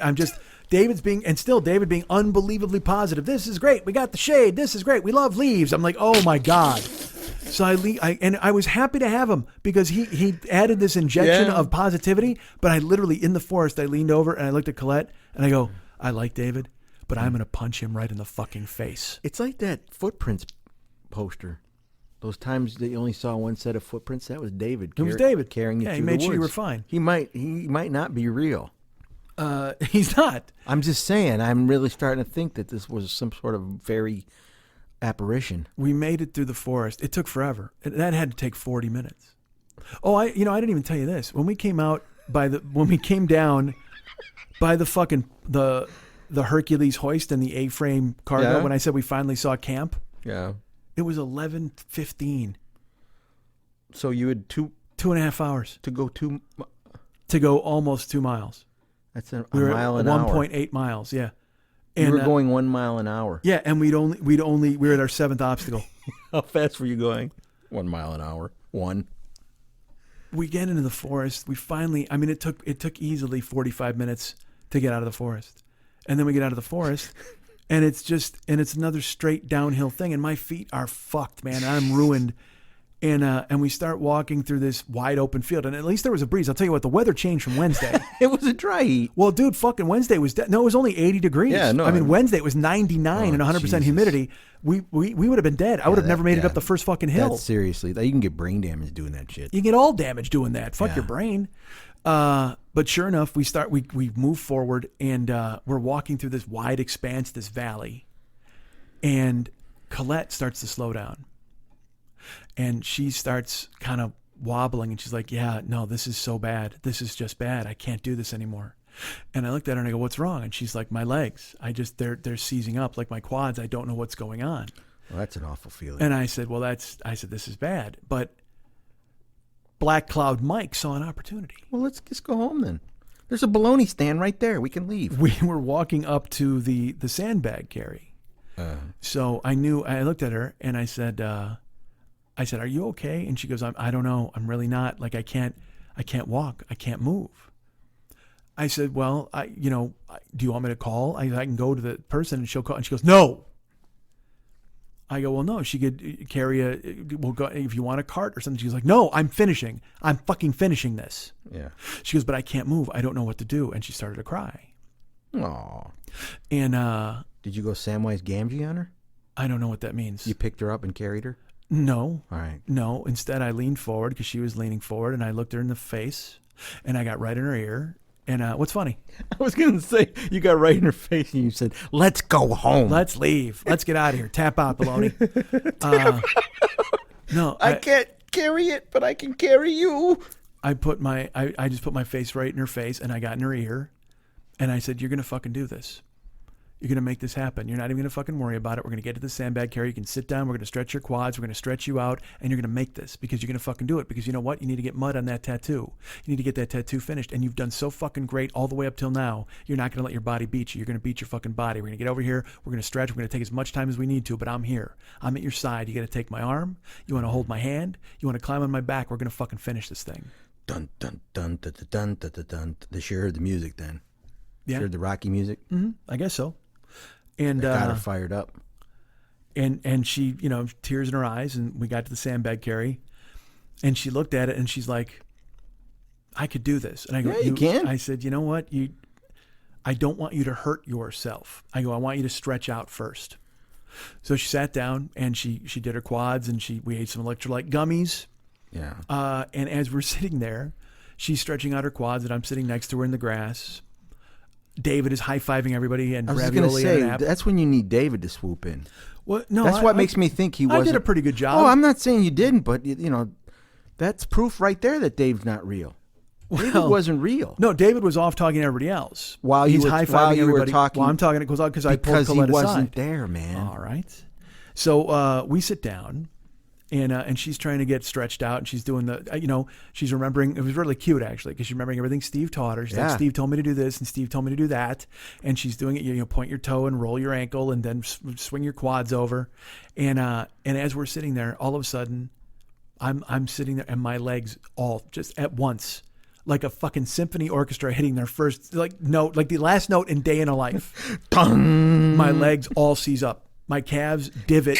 They start shaking. My thighs start shaking, and I go cramps, and I have to try to stretch them out. And Mustard! people come running over, and they go, "Who's got mustard? We need mustard. We need mustard." And Colette had mustard in the pack, and she gave it to me, and I ate it really fast. But you could see my fucking calves were just doing twitching and undulating. yeah. It was fucking brutal. And I'm laying there, and I'm trying to stretch myself, but I can't find any, because to stretch my calves, I had to try to lean over, and then my groin muscles would go, and then my ab muscles would go, because it's just a cascading failure. The whole fucking thing is coming apart, man. I'm surprised you didn't shit yourself. Yeah. Oh, wait, hold on. We're not there yet, right? So there's still more of the chorus. You've revealed the end of the show. I'm sorry, man. I knew I was going to screw it up. You shit yourself. Sure enough, I finally get to stand up, and I'm standing there waiting for my legs to calm down, and Colette gets up, and we move on. And just negotiating the terrain was bad enough. We're walking through, and there's more uphill, more downhill, more mud, and it was just fucking brutal. We finally come upon an obstacle called rolling mud. And rolling mud is you roll down some mud? You roll into a pit that's got about 4 feet of muddy water. Oh, Jesus. And then you climb out onto an island, and then you roll into another pit that's got 4 feet of muddy water. And then you climb out of that, and you roll into another pit that's got 4 feet of muddy water. And then you duck under, and you swim under a wall, and you emerge on the other side. Is that when you say roll, they want you roll down and then you walk through the water? You can walk. You can ford through the river if you want. But the problem is there's about 3 feet of mud at the bottom of it. So when you step in, you go in up to your ankle, and it tries to tear your shoes off. I see. Your body weight works against you because it just wants to suck you to the bottom. Mud sucks. So you're trying not to get pulled down, but you've got to get across. So you have to walk. You can't swim. Yeah. So even getting into the water is a fucking trip, because you're trying to walk into it, but the mud is too slick, and you can't tread or nothing on your shoes. Yeah. Both Colette and I fell and tumbled into the fucking water. I fell in. I'm in up to my neck. So I'm just sitting there, and then I'm reaching. Augustus Gloop. I'm trying to reach for purchase, and there's nothing but Oh, mud. God. And she falls in, and there's mud, and we're trying to climb out. Oh man, you thought you got your cramps under control. You're in mud. Well, and then so we get into there, and I go to climb out the first island, and Colette gets over. I'm able to push her out of the mud, and she's on the first island. So I'm going to climb out, and I can't get any sort of purchase. I can't get any balance on the bottom of because all the mud slides out. I can't push off. So I can't use my leg strength. Whatever leg strength I have left, I can't grab anything because there's nothing to grab. It's all mud. Yeah. So I'm being floated out. Like there's a current, because my fat ass fell in it and spun the whole fucking thing up like a goddamn whirlpool. So I'm getting spun around and getting carried out, and I'm trying to get grasp. And some guy, he's like 5'8", he comes over and he goes, "I'm going to help you, man. Let's go. Let's do this." And I should tell you, that was something that happened all the time on the trail. People are going, "You're in this. Don't worry about it." Anytime we have to stretch or bend over, people go, "You okay? All right, man, you're going to do this. You're going to finish this. There's a million people at home who aren't doing this, and you're going to fucking finish it, man." Everybody was fucking great. They were all so cool. So this dude climbs up on the island. He goes, "Give me your hand." And I go, "Dude, I'm going to yank you right back into the water." He goes, "Come on, not on my watch. We're going to fucking do this. Let's go." Not on my watch. So Colette puts her Breathe, hand out. Johnny, breathe. You can make fun of it, but in the I'm fucking not. moment, I'm just saying. I'm not making fun of it at all. It's just that mentality of like, well, an army guy. But what I said a to military you, guy. like I said with Steve, that kind of shit to me is corny as fuck. I'm just like, whatever, that's fucking ridiculous. Yeah. But in the moment, It's when you're exactly neck deep in in the mud, moment. you need it. You need somebody to help you, and you need to know that they're not just So he's they're like, willing to get pulled in the mud with you. That's what he said. He goes, "I'm doing this. We're doing this. Not on my watch. I'm getting you out of this. I'm getting you over, and we're getting you out." So he reaches out. I grab him, and I'm pulling, and I'm trying to push off with mud, and then he starts to go over into the water, and I let go of his hand. Yeah. So he gets his balance, and it took 2 more tries. Like the second try again, I drifted out. The mud was too slick, and then finally I pushed forward and grabbed his hand, and then landed kind of half beached, and then rolled the fuck up. Okay. And he's like, there you go. I told you we're going to fucking do it. Yeah, that's right. And then now I got another fucking mud puddle. So we dive into this mud puddle. Colette's there. She gets across. I get in it. And now I go to push off my left leg. And my groin muscle pops like a broken guitar string. I just feel it just go pong. Yeah. It just twang. And so I go, and I have to lean. And then when I go to lean on my right leg, my fucking calf won't let me put any weight on it. So then I just kicked off. I just floated. I was just like, all right, floating in the mud. Float in the mud. That's what I'm going to do. And then this guy comes, he's just like, I'm not letting you stay. I'm getting you out of this. Let's do this. So I ford over, and this is a little more solid mud. So he grabs my hand, and I'm able to push off, and I'm like, fuck, cramps, fuck. And I get over. And I get out. And I get back into the third mud puddle. If they were smart, that third mud puddle would have been filled with mustard. You would think so. I mean, that just to kind of help you out a little bit. Bad. I mean, if you got all the way to that thing, you should at least have something working in your favor, like a mud puddle of mustard. Right. So I get to the third mud puddle, and now you got to duck under and swim under. Okay. And when you do, you emerge, and there's a guy taking a photo. Oh, that's lovely. And you're supposed to get photos. Well, so that would show you in all your glory, man, all covered in mud and blood and shit all over your face, and that would be awesome. That's that. Well, the thing is, I should tell you this even before this mud puddle. I looked at it, and I had, Colette looks at me, she goes, "You going to do this?" I got to get the picture. I said, "This is the money shot of the whole fucking race." And she's like, "I'm just looking out for you. In the mud, it's going to be hard on your legs." And she wasn't lying. Oh, man. So I get into the third mud puddle, and you got to duck under and go under the wall. And Did you know you were getting your picture when you were getting your she picture told taken? me. Yeah, she said they're on the other side. She goes, "I'll wait till the photographer's here, and I'm going to go." And she did. She went under, and he's taking photos of everybody that comes out. When they come out, they take the picture. They do their best, I'm sure. It's Because only that one would dude. be the way to come out and do a stew look as you came out. That's what I did. You stepped on it. That's exactly what I did. I went under. I knew that's it. Fine. I'm sorry. That's cool. Because I did. I ducked under and I came out and I stood up and just stood up directly into a fucking stew look and looked off in the distance. I emerged from the water and just stared off into the sky. You have to have the Splash Mountain mentality. Yeah. Like I'm gonna put the most bizarre stance I could ever do in the middle of this. I staggered kind of up out of the water and I stood and when I got my footing, I just fucking stared off into the distance. And I waited. I stayed there a good 10 seconds hoping he got the photo. Oh, you have to, yeah. And then I swam over. Somebody to know what a stew is. If I'm standing in the middle of everybody else flopping around, take a photo of me. It's an Your eye just goes right to me. If you're a photographer worth his salt, you know that's a picture. You hope. That's Pulitzer Prize.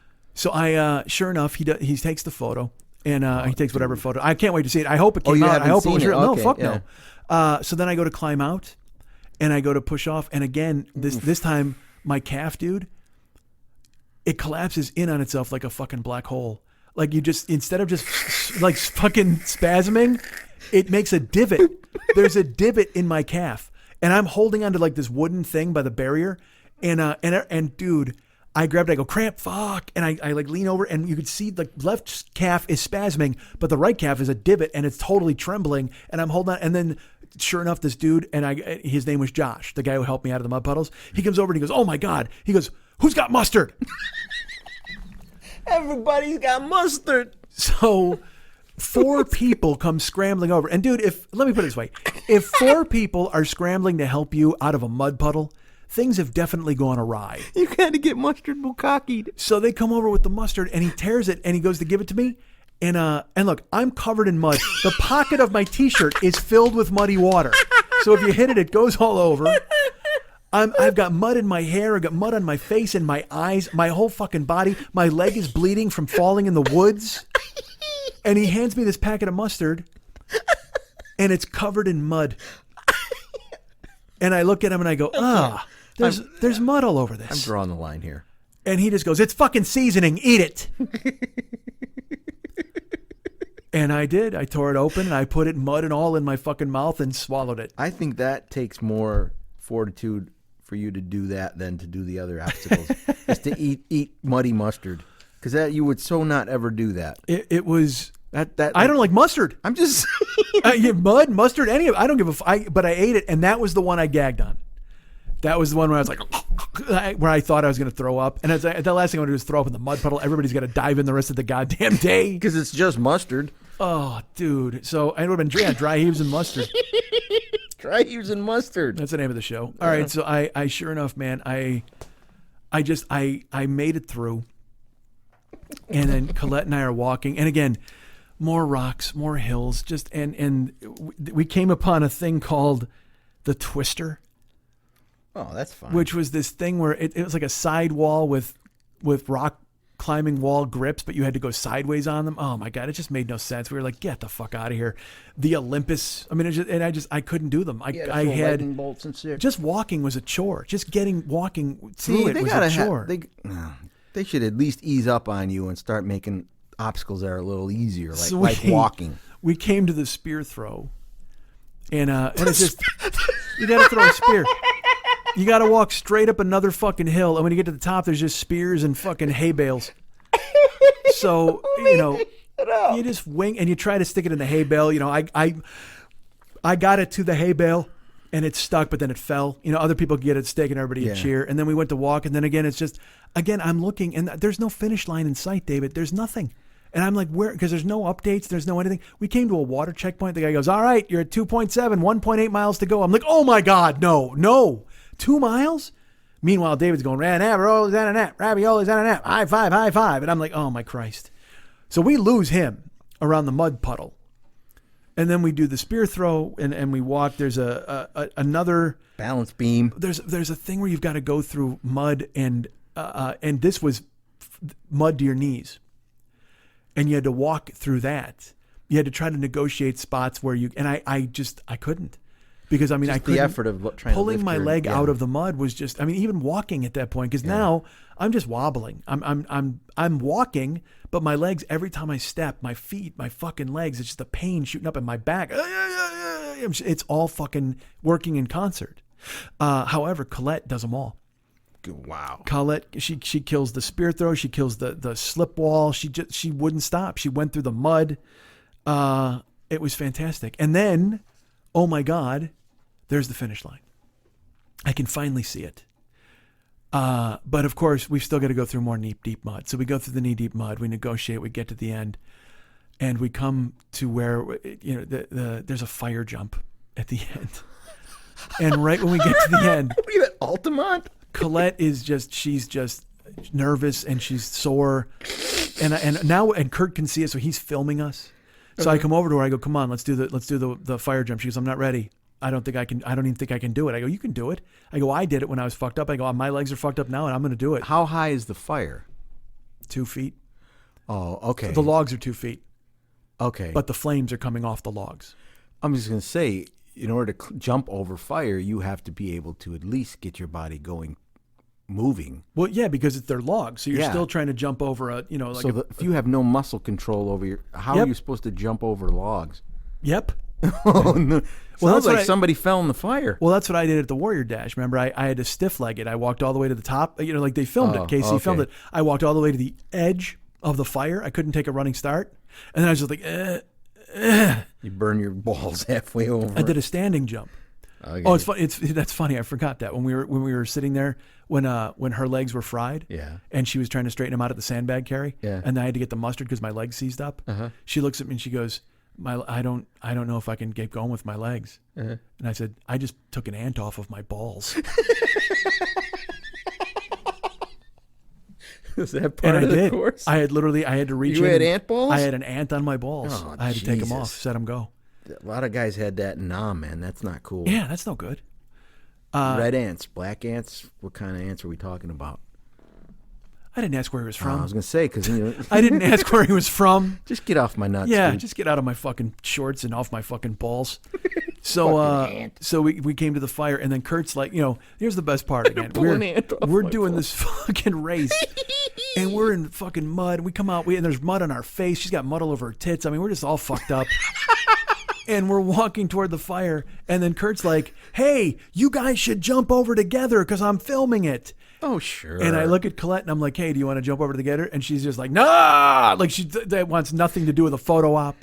And I said, all right, are you ready to go? I said, you want to do this together? She goes, I need a minute. And at that point, I had to end it. Yeah. I couldn't wait. We were so close to being over. Let's just get it over. Because I waited a couple minutes for her and I go, look, I got to do this. I'm going to go. And I jumped over the fire, and there's the finish line, and there's people yelling. They're like, yeah. And this guy goes, yeah, Mike. Yeah, I told you, Mike. And I look, and it's Josh. the guy who helped me out of the mud pit. Oh. He's holding my medal. He works for the race. So he was in the race, or he was a helper? He ran the race, but he was a staffer. Oh, wow. So I come up to him and he goes, I told you were going to make it. He goes, that's how I run my race. I told you I'd see you at the finish line, Mike. I told you. He remembered my name. Wow. I knew you would be here. I knew you would get here. And I just I'm soaked in mud and I'm gross, but I didn't care. He put the medal around my neck and I just fucking bear hugged him and I lifted him in the air and I just fucking put my fist up. I'm like, yeah, that's right. He's like, I told you. And I said, I don't do this without you, dude. I couldn't have done it without you. And he was super great. I put him down and I turn around to see Colette. I'm like, come on, you can do this. You can do this. And she made it. She jumped over the fire. And I got to tell you, Colette, dude, not only was she dedicated to finishing this race, not only did she kill it on every obstacle she attempted, she did this with a pack on her back. Like I said, she had a fucking backpack that had 2 liters of water, and mustard, Neosporin, mustard, gummies, and she took care of me the whole time. She took care of herself, but she always took care of me. Here, have this candy. Do this. She'd put a hand on my shoulder. She would stop when I needed to stop, and I'd stop when she needed to stop. Because I said, I'm not leaving your side. We're doing this, and we did. We finished it. 4.5 miles. Are you kidding me? Oh, and then I'm just groggy. I walk over, and they give you a banana, and they give you like a power drink. And you can go get a shirt that says you ran it. And then I get another power drink. And I go, look, I got to sit down. So we go sit down in these wood slats. And she and I are just there. It's that thing where you're in recovery mode. Dude, when it's over, I wouldn't even, it's not pride. It's just relief. I can't be like, yeah, I'm proud of myself. Colette can be proud of herself. She wanted to do it. There's a combination. But for me, I just was like, it's over. And I don't have to do that again. Never. Yeah. Never. Because when I did the Warrior Dash, I said, if I ever do this again, I'll make sure I'm in shape. Well, I had time to get in fucking shape, and I didn't. But I will tell you this, it's not even about shape. It's not even about fitness or health. I don't enjoy this. I didn't like it. There's no challenging myself, and I'll go play hoops for 2 hours. You know what I mean? It's like, there's different ways to get exercise and cardio and things like that. And this, I understand it's all about the endurance and the training of yourself and the medal, but boy, I don't enjoy this activity. I do not. Yeah. And so I don't see me doing another one. I mean, I would have to be, because now Colette's going to do one in Michigan in 2 months. She's talking about doing that. Oh, Jesus. And I was like, holy fuck. I mean, I don't know what she felt like today when she woke up. I mean, but at the time, she was like, yeah, I might still do that. I'm like, Jesus Christ. And then we had to hose off. Because you got to get in the cars and you're covered pounds in mud. Of mud and mustard. It's ridiculous, dude. So I go over to the hoses and I'm doing my hair and my face and I didn't even care. I got no shame anymore. So I take my shirts off. And I'm a house. Oh my God. And I'm fucking rinsing myself off and why is that funny? Because I've seen you do that and it's scary. Well, I mean, I never mind. You did it in the middle of Target that time you had to come to town in the middle of the night and you didn't have clothes. Well, and there was the Minneapolis one, but all right, and that's 80 pounds ago. All right, so it's not great now. But I took my shirt off and I'm hosing off. You fucking hose your balls off, you hose your legs off, the whatever. Off of them. Yeah, and I do my hair and my eyes and I turn around and then Colette's doing herself. I walk over to Kurt and we're talking. I'm like, you should be extremely proud of her. And he goes, I am. And I go, dude, she almost in the middle of it, her body almost failed her, but I talked her out of it and she fought through it and she stretched and I go, she killed it, dude. I go, she had a goal and she absolutely seized it. At one point it looked like mentally she was being beaten and she fought through it. Physically and mentally she fought through it. I said, you got to be super proud of her. So she comes over and we're leaving now. And I should tell you, we started the race at 8:45 a.m. Oh yeah, how long? Yeah, how long did they time you? They time you guys in the open? We jumped over the fire at 3:00. Oh my God! Wait, that's 6 hours and 15 minutes. Oh my God! 6 hours and 15. And right now my back hurts just saying it. 6 hours.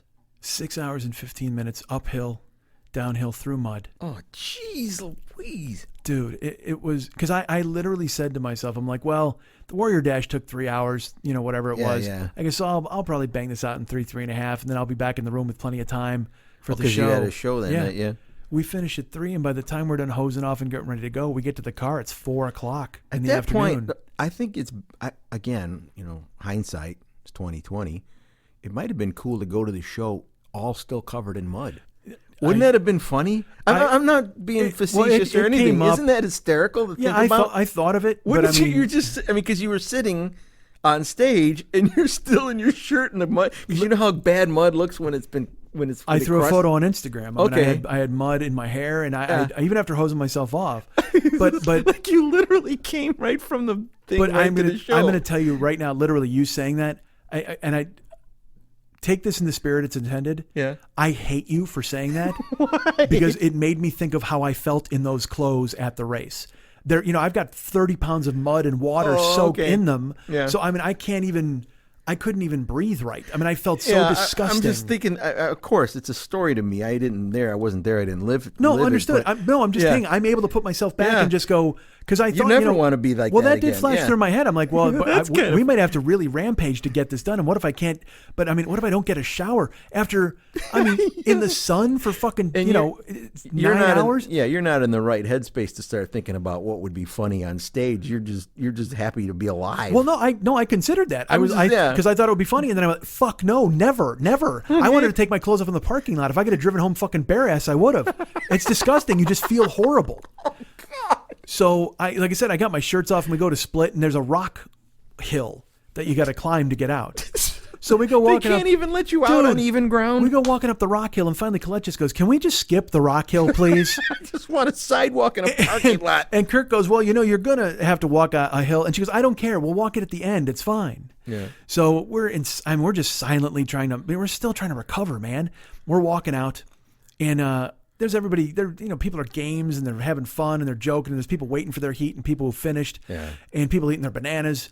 And all of a sudden, walking up comes a father, and he's got 2 kids with him. And they're probably like, not teenagers yet, but they're like, 12 and 11, you know what I mean? And they were brothers. And they come walking up, and we're walking out. And I just got like that 1,000 yards. You know who I felt like? Because they were clean, the kids and his dad. Okay. I felt like the Warriors when they got on the train at the end of the movie. Oh, okay. All right. And there's the rich people across from them in their prom clothes. Yeah. And I didn't give a fuck. I didn't care. I got my shirt off. I'm walking. And the dad's at the kids, and the kid's looking around. He's like, "Oh, he did it." And the kid looks at me, and I've never seen a look that was so happy and surprised. And he looks at me and he goes, "Oh, the fat guy did it."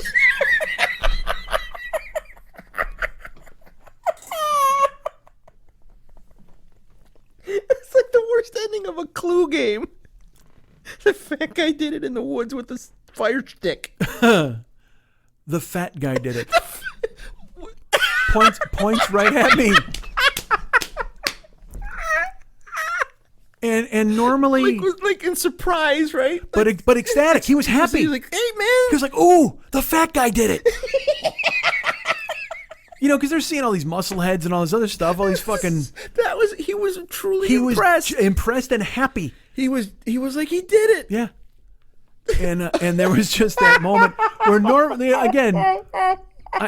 might be upset in some way. Yeah, because you don't want. But I was like, "Fuck yeah, yeah, I did it. Fuck yeah, the fat guy did it."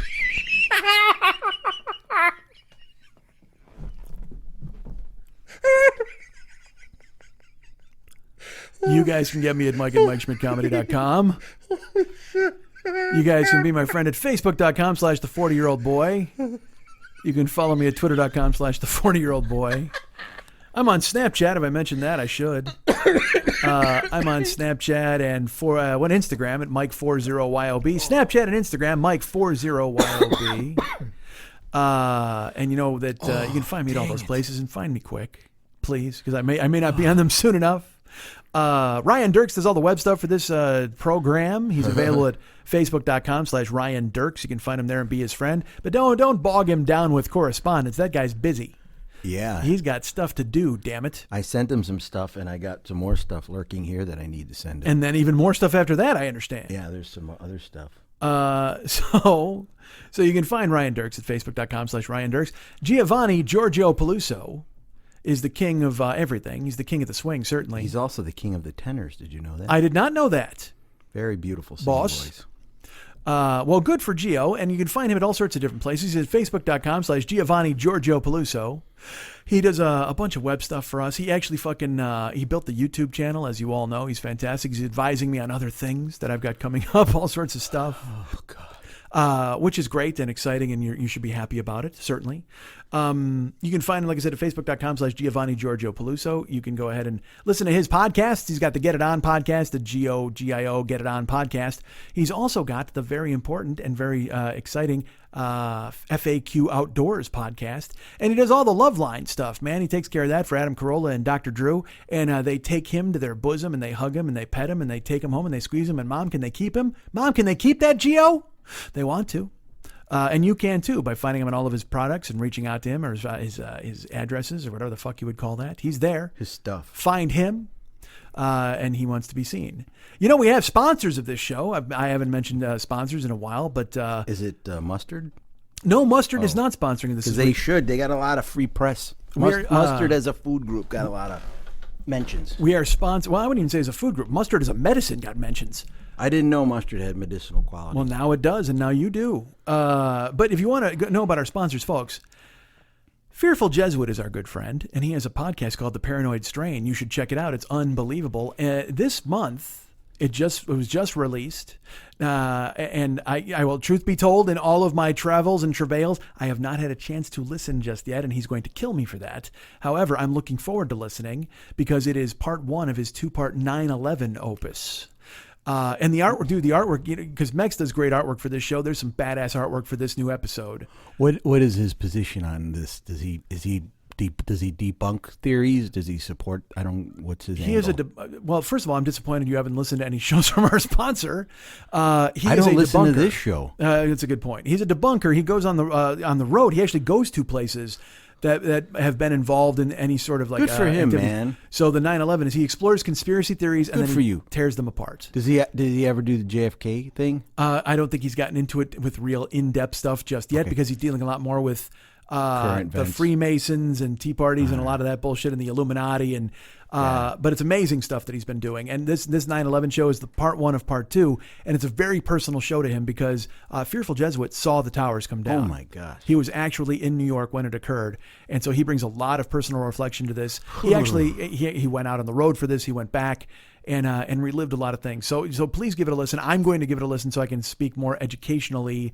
I can comment on it a little more intuitively next week because I'll have heard it and I'll be able to discuss it at length. But I can tell you now that he is our good friend. I love his show. He does something I can't do, and that is fascinating to me. And so please listen to The Paranoid Strain and also leave a comment right there on the in the iTunes store. Tell him that we sent you. That always helps because it lets him know that people are getting you from Russ or him from you or whatever the fuck. And and write him a note too and tell him, hey man, Mike, and also write him a note anyway. Listen to the show because he likes using viewer mail. He likes putting people's voices on the air. So please reach out for our friend Fearful Jesuit. Tell him that we told you about the show because he'll think we're great. And it's The Paranoid Strain, available now in the iTunes store. Check it out. It's the best. And I'm going to be checking it out myself because I'll have more time now that I'm not thinking about digging myself a fucking watery grave. But this is the part 1 of part 2 of 2 parts about 9/11. And like I said, a very personal show. Check it out, please. Great stuff. And we thank him for sponsoring the show. And what else? Oh, so is there anything else? I don't know. Don't you have a friend or something? I got a Patreon page. You can go ahead and check out the Patreon page, please. That's available. If you want to become a subscriber, like our newest subscriber, Brad Weddle, he has reached out. And also there's another subscriber, and I'm not going to be able to fucking pull it up now because of whatever. God damn it, because I was recording. But there's another subscriber who came on board in the beginning of July, and I appreciate that. And I will mention your name next week, I promise. Our friend Brad Weddle was at last night's show, which I'll talk about in a second. But he went ahead and became a Patreon subscriber today, and I can't thank you enough for that, Brad. You're the best. Thank you. And Brad's wife, Kristen, spelled exactly the same. That's awesome. I impressed them because I spelled it, and she goes, "Oh my god, I usually get the I," and I go, "Haha." We get the I all the time. Sometimes we get the I from our own family. Nah, that's no bueno. That's weird. I say that so your family understands what I said. I didn't mean my side. Oh, wait, her own side doesn't know how to spell her name? Her own cousin misspelled her name on Facebook. What the hell? I don't know. You got to drum her out of the family at that point, right? Get her right out of the core. Yeah. I would. All right, so with the Patreon page, man, you subscribe to that, and a lot of stuff is coming up in the future weeks where we're going to be doing a lot of cool stuff with the Patreon page. And again, these are just words, but they count. Trust me. We've got Patreon. We've got the website, MikeSchmidtComedy.com. If you go there to the Joe Business page, you can click on the Amazon link, and go ahead and use our Amazon link. We get money, they get money, you get stuff. It works out perfectly. And look, you're buying stuff from Amazon anyway. It's not like you're costing extra or spending extra money to use my link. You're going to click through anyway and have a good time. So go ahead and check it out.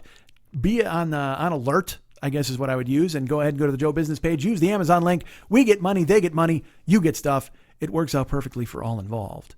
Remember, I'm on Cameo. I don't know why, but I still am. No pretty ladies around the world. Wrong Cameo, but I'm on there and you can book me. And if you'd want me to shout at all the pretty ladies around the world, go ahead and book me to do that. I can do that. Why not? If you want me to tell your sister that she tastes like candy, I'll be happy to do that. So book me on the Cameo app. I think it's bookcameo.com or cameo.com, and the Cameo app. You can load it at iTunes and then look for me, search my name, and I'll shout it at anybody that you know that you want me to shout at, because that's what it's come to. That's where the mighty have fallen. So Patreon and then YouTube. Subscribe to our YouTube channel, please. There's a lot more stuff coming up there. That's going to be great. We have our Twitch channel, which is not active just yet, but you can start lining up to be a subscriber, because I'll be streaming podcasts and I'll be playing games and all sorts of stuff. We're shooting for the beginning of August as the start date of that. But again, I've got Seattle too that's taking me on the road, but there will be test streams coming up because I got to figure out how to fucking use all this equipment. Get this. You listened to last week's show, right? I know David didn't, but I know you guys. No, I do. I listen to your show. You just said 5 seconds ago you don't. Come on, man. I got to try to sell some stuff. I can't believe this fucking happened. In the first time of easily 25 people who've asked. Someone who rode in my Uber car finally wrote me after and listened to the show. Oh. Remember last week I talked about driving young Jaden around? I picked him up from hockey practice. He was going to help you with stuff. He said he was going to help me with the Twitch and the streaming and the stuff. And then, of course, I didn't hear from him. And then I did the show last week. I recorded at Colette's house and I made fun of the fact that I hadn't heard from him and things. Yeah. And then 2 days later, I got an email. It popped up. Or no, it was the next day. It was Wednesday. And it popped up. No, it couldn't have been. It was Thursday. Because he wrote me and he's like, hey, it's Jaden. I know it's been a while, but I'd definitely love to help you with your Twitch streaming stuff. And an hour later, he writes me again. Hey, I just listened to the latest show on your YouTube channel. I'm not sure how I feel about 50 minutes of you talking about blowing me in your Uber car.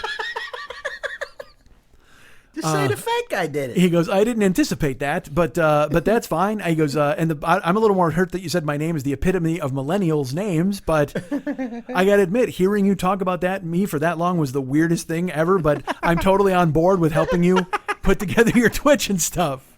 So the one dude who listens is the dude who I talked about like that, and he listened and he's on board. So that's good news.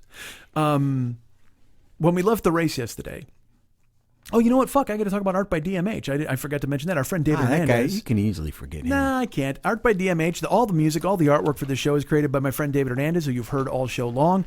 You can check out artbydmh.com and get him to do whatever you need him to do. He's got existing things that he can sell you. If you want to go through his Valscapes and his Gycons, or even better, if you want him to do some custom artwork for you, you can commission him to do that. If you want him to paint you holding a sword, or if you want him to paint you holding a gun, or paint you holding perhaps a bologna, a big fucking hunk of bologna. I actually did a commission for someone that listened to the show of them, a couple, and in a Warrior Frazetta pose similar to the one on my poster up there. Really? Yeah. They said they knew they were describing Frazetta before they even knew who they were describing. I said I would love to do that because to me that's funny. Nice.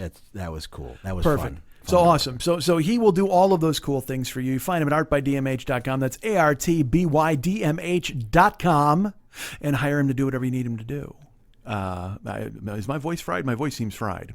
I'm going to say 2.5 hours on stage last night with no microphone, and then 3 hours today was probably not a great idea for my voice. You should have your voice run one of those marathons. He'd be really good at it. I think he just did. Yeah. Covered in mud. I'm going to cough up a bucket of rocks. And mustard.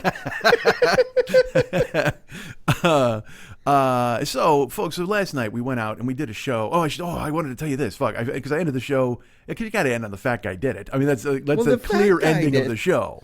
But there was more to tell you. You didn't say it joyously enough. The fat guy did it. He was so happy. You could have seen. He grabbed his friend's shirt. The fat guy. First of all, but I have the feeling if we were at a mall, he would have been like, "The fat guy's here." Like it wouldn't have mattered. I was just that dude because I'm a big dude, and when you see me, you're just like, oh no, you know what I Like mean? you were in a mall somewhere. Yeah. At Lids. The fat guy likes hats. The fat guy likes Orange Julius. Of course he does. Why wouldn't he? The fat guy likes candles.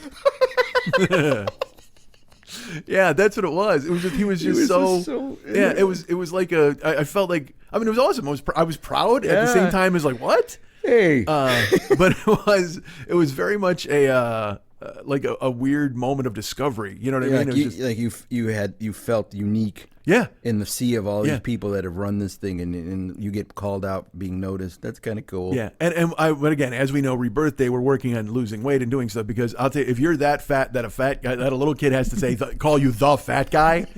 I mean, that's He didn't clearly. say the, did he? No, Right. the fat guy did it. We went to the parking lot. And I got to the car, and I wanted to change clothes, but I mean there was too many people around, so I had to keep my shorts on. But I changed my shirt, I fucking dried off, and I changed shoes. I had to because my feet, everything was just dead. And Colette had to hustle off to. I'm sorry, my mouth is all smacky again. Yeah, I don't know. If Because it's the 3 pop hours of no filter. water, that'll do it. So sure enough, Colette, she hustled off because she had to go to the theater and open stuff. Well, she had to go home and shower first, of course. But then Kurt had to take me to my Airbnb. And as we're driving, he's like, hey, are you okay? And I'm like, I don't know, man. I can't move my legs. And he's like, well, I can give you a muscle relaxer. Sign me up. Yeah, no. I said, man, I don't take pills because I don't take fucking weird pills. I just don't. So we get to my our Airbnb, and it's 4:45. So I've got to be at the theater at fucking 6. I mean, it's just I got nothing prepared, and as you know, I never have anything to say. So Kurt gets out and he goes to get my bag, and I open the door. I go, all right, man, and I swing my legs out, and I can't move them. You've been sitting in the car, and Yeah. So my calves are freaked, my groin muscles, and then like I said, my abs are starting to get fucked up because they're overcompensating for the fact that my legs don't work. And I'm like, and he goes, you okay? And I go, you said you had a muscle relaxer? And he goes, yeah. And he gives me a pill with like an M on it. And I'm like, what is this? And muscle relaxer. Exactly. Well, I mean, it's Kentucky, so I'm sure it was OxyContin. I mean, I grabbed two M of on them. it. Yeah. So I take those, and there's 30 steps up to my Airbnb. Well, there's four steps outside, and then 2 15-step staircases. Oh, Jesus. And I get in, and I'm shuffling, and I'm hoping the woman doesn't come out and see me because I just like a fright.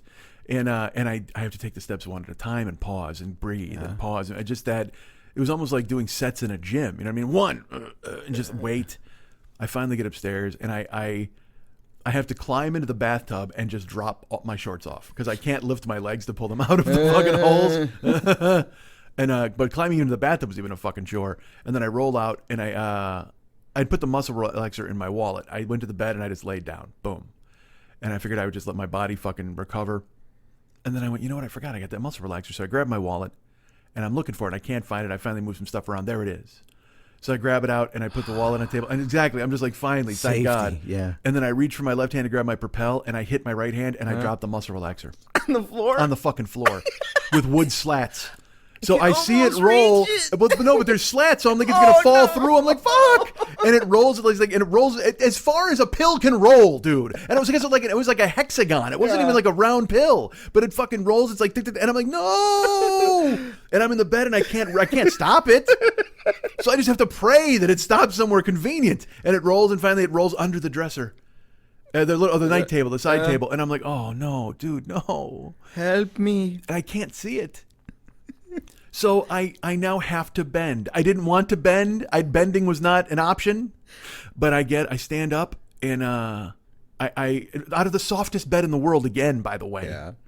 And I have to kneel down on the wooden slats with a bloody knee, and I'm just like, oh. And I look under the table, and I see it like kind of like it's just glowing in the darkness, but I can't. I'm like, It's like that Twilight Zone episode where Burgess Meredith finally gets to read by all, and he breaks his glasses. Smashes his glasses. Now there's time. There's finally time. Smash My pill. So I reach, and I'm trying to, and a normal person could just grab it, but I can't extend my arm because I can't move my hips. So I finally get it. And I'm flipping it with my finger to try to shoot it back to me like an air hockey puck. And I finally flip it and it comes bouncing, ding, ding, ding, ding, ding, ding, and I fucking make a save. And I just swallow it dry. I didn't even fucking get a drink yet. Messing I around. just threw it in my mouth. I almost ate it off the floor. You've already eaten dirty mustard. You're already dirty. And then I get in the bed and I lay down and I grab my phone because I haven't seen my phone all day. And I check the email. This is not a fucking joke at all. In Hotmail, the first email I have is from the Spartan Sprint. Really? Mike, this sale's not going to last forever. I got news for you. I can come back? As far as I'm concerned, that fucking sale is lasting for eternity, motherfuckers. Not happening. And then I laid there, and then Colette wrote me, and she's like, hey, I'll be there in 25 minutes. I'm like, I haven't even showered yet. Like, I can't even move, man. You young people and your recovery skills. So I gingerly hopped into the shower. I got ready, and then I came over, and she's like, hey, I'm a little later than I thought I'd be. Because of traffic. I'm like, take your time. And then she takes me to the theater. We open the RAV4 in the back of the truck. Dude, there's like fucking, she bought 4 cases of soda, all these cases of beer, all these cases of sparkling water to sell at the show. Oh, okay. That's a good idea. Yeah, but she loaded the car.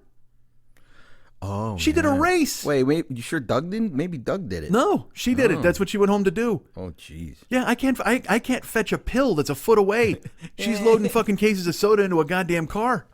So I said, all right, you want me to help you with this stuff? And she's like, no, you go and learn your jokes. I'm like, no. I go, you, and she goes, no, I'm fine. I go, you're in the same shape I'm in. I go, you literally did the exact same stuff I did today. You did more. Yeah. I'm helping. So we loaded up a hand truck with all the fucking drinks, and then there was 2 coolers. It was just, but thankfully, the Toxic Twins from Canada, Kenny Fairhall and John Floor, were downstairs waiting for the show to start at 6:00 for some reason. And so we rolled up and we said, hey guys, I go, look, there's soda. Go get that. Go get ice, whatever. Let's sell it out of the trunk of the car. Yeah, right, exactly. And they were cool as hell. They went and they loaded everything in. I met the lady who runs the theater. And it was, we got ready for the show. And there was a green room. But part of me was like, why am I going to a green room when these people all know me? You know what I mean? And then part of me is like, I can't make it to the green room. Like if I get to the green room and I sit on something soft, I may not get up. There may not be do the show from the green room. Exactly. Why not? And then I told, because I told her in the emails, because they almost switched the spot on me. I said, look, all I need is a mic and a mic stand. I'm completely low maintenance. And show started, there was a mic stand. There was not a microphone. And I never mentioned it to the woman as we're doing the theater. I need them to be plugged into something. Well, she was there the whole time. Yeah. Carol, she was super great. The space was awesome. And finally, I like 5 minutes before the show, I went, there's no microphone in the fucking stand. So I said to Kurt, I'm like, is there a, and Kurt's like, I know there's a microphone, but it doesn't run with this soundboard. I'm like, what the hell, dude? So they had a sound system in this theater, Yeah. but they didn't have a microphone that ran through it? I don't know what plugs and connections. I don't know. Like, again, I was too tired to investigate at that point. So I had written on Facebook, I hope you guys don't mind if I sit down for this show a little bit. But when the show started, I walked up and it was, dude, everybody came in. It was so cool. JD Ellis was there with Lara, and Angela showed up with Mark Mascalino. And I say these are new people, like, who don't know who the fuck I am. So David Kemp, of course, brought Jennifer. And I'm gonna forget people, and they're gonna be so mad at me. And there's this girl JoJo and a guy Alan, maybe. I kept calling him Josh Homme all night long, because he had the hair and the ink, the tats, and they came, and I thought they were new people because they weren't on the list. So then I kept referring to them, and I was like, oh my God, I got real people. Then he's like, hey man, I saw you in Indianapolis in 2012. You were fucking amazing. And I'm like, oh, that's awesome. But then at the same time, I'm like, oh, I didn't get some weird walk-in person. I wanted some crazy weirdo. I thought you were new. Tanya and Michael, her husband, or Mike, and John and Ken drove from Canada. Drove from Canada. Rob Humphrey drove from Bloomington. Jason Baldwin drove from Columbus, Indiana. Fucking Jason Kaufman drove from Oklahoma City. Dude, I barely wanted to pick you up at the airport. Right. That's right, because these people love me and recognize who I am. That's pretty cool. You're tired of me already. It's been 35 years. But they... Yeah. They think you're famous. Well, maybe. Certainly a scintilla of fame might be there. You're like a public figure. Brad Weddle, as I mentioned earlier, with his wife Kristen, they were there. Have I covered everybody? I don't know. I mentioned John was there. Jason, a couple of Jasons. I think that's everybody. No, there's not. That can't be everybody. JD, was there anybody there named Matthew? There were no Matthews in attendance at this show. Carl's? There was not a Carl's. However, there was a person that I put on the guest list who showed up. Who? David. Oh, the thumb? You're goddamn right. Hey, I forgot to ask you earlier. Did Colette see David? He came to the show, David. I'm still saying that Everybody David, talked to him. They know he's real. He's a real guy. I don't think so. Nah, he was there. It worked out. I think that could have been like some friendly spirit. I thought like that Gazoo. Can Gazoo, the great Gazoo? That's what I said. Like on my shoulder, Great Gazoo. It could have been. Could the great Gazoo reveal himself to other people, or only Dum-dum. No, nobody saw him. Only Fred saw him. Right. So now you're a caveman who sees an alien. I mean, that's a double whammy at that point, and nobody believes you. You're fucking crazy. That's terrible for all involved. I don't know, man. This is one of those tales from the crypt kind of things where you had this guy that helped you the whole time, and it turns out that he wasn't real. Nope, he showed up at the show. Tiny little David in his like fucking Dude, shorts. that's great. Did he shut up? You know what? I actually said to Colette before the show, I go, David doesn't. Why I said David doesn't strike me as the type of guy who's going to shut up. I go, he's going and to. if he says anything, I'm going to have to shut him the fuck down, and he's not going to get it. Yeah. But no, he laughed his ass off. He had a great time. He hung out. So you got a new fan. I don't know about that. And then he did, because I'll tell you this, he disappeared into the ether. I didn't get any contact information. I don't even know his last fucking name. He came up and he's not, because he's a he might spirit. Have been, but you know what? But we all saw him. Everybody saw him that night. So we all had a collective hallucination then. I don't know, he got us through the race, but then he came and he was at the show and we had a good time. Kurt, so I want to make sure I said everybody's name. Fucking Lana with JD, Lara with JD. Did people take pictures with you? Yes. And try to David and Jennifer. Oh, so Matthew and Jenny Henshaw. There was a Matt then. Matthew, that's right. Matthew and Jenny Henshaw. They were there, and this is my first time meeting Jenny Henshaw. Oh my God, Matthew's a lucky dude. Matthew doesn't deserve a Jenny Henshaw. He's a great guy, and he likes me, and he's always nice to me. But then you see Jenny Henshaw, and you're like, she should be the America's wife. Like she's one of those really nice, sweet people who you're like, oh, she's great. Another in the long line of what are you doing with him? John Freeman was there, father of Quinn. Quinn was not in attendance. Oh. Quinn actually ran one of these fucking races, John told me. Oh. John brought me gifts. John brought me 3 Prince CDs, 3 Prince bootleg CDs. Oh, that's, yeah. Jason brought me a hard drive with everything Prince has ever done on it, including his movies. And his taxes? I guess. Right. I mean, I'm excited to go ahead and plug it in and see. And now now I want to count everybody to make sure I said everybody who was there. Matthew and Jenny. I think you got to leave it, organic. Just Laura, JD, Brad and Kristen, David and Jennifer, the Canadian triumvirate, let him in, the Canadian quad. But then I sat down. I opened the show. I did about 15 minutes of talking, standing up. Yeah. And then I sat down, and then like I said, I didn't have a show prepared, and I felt bad because in my head I'm like, people are driving. I kept saying to Colette, I go, man, people are coming from fucking Canada. They're coming from Oklahoma City. Like they want to see a story. They want to see something. And I think they were happy. I mean, the show was great. It was funny all the way through. I mean, at one point, you tell them the fat kid thing? Oh, of course, the fat guy thing. Yeah. Oh, that showed up. You're golden. In the middle, I'm talking about whatever the fuck, anything, and finally I go, hey, what time is it? And someone goes, 3 a.m. It was like 9:15. It was 9:15. So I mean, I'd been on stage for an hour and 45 minutes, and I hadn't even talked about the race. That doesn't sound like the show at all. Well, they loved it. That's what I'm saying. People were very nice and very cool, Yeah. and it's funny because then Ken Farrell come up to me afterwards and he goes, "Hey, you made something out of nothing." I go, "That's great. That's a solid compliment." And he goes, "No, I meant it in a way where like you came up," and he goes, "You," and then he clarified on Facebook where he's just like, the storyteller keeps people enthralled with a 3-hour performance out of nothing, whatever the fuck. And he didn't have to do that, but everybody knows that I'm a weird idiot. So did you have an intermission where people go to the bathroom? No, people went to the restroom anyway. They were fine. That's one of the things you don't think about in a podcast. You can pause the podcast Sure. and go take a leak. Well, anybody can go and do whatever they want. I'm not the boss. I'm not your testicle boss. Go ahead and drain them. Testicle boss. Is that where you keep your urine? Ask the ants. Okay. They'll know. All right. So but the show was amazing. Everybody was great. Thank you all for coming out. And Seattle, you're on the clock. All right. So as I'm telling you, if this sounds like something you want, me sitting down and talking for an hour and 40 minutes before I get to any point, then you should definitely come to see me in Seattle on Saturday night. There's 2 shows in Seattle. I'm in the it's 1 August 8th. I don't know, Mike. 8, 9, 10, 11. So I'm there the 9th and the 11th. And the 8th and the 10th I'm seeing Pearl Jam. So the 9th and 11th are my shows, I believe. Thursday night, August 8th or 9th, whatever the fuck, the political vigilante, Graham Elwood and me. Whatever the fuck. Well, they'll see it. They'll find it. Look it up. It. It's on Brown Paper Tickets. Search my name. You'll see that I'm in Seattle for one show. That's going to be all political. and I'll be cracking you up with all of my observations about the world today. Oh, don't you want to hear what I think about Indochina? You got some funny sketches. I've just finished a nice piece about Archduke Franz Ferdinand. Oh, you're going to enjoy that. It's going to be perfect.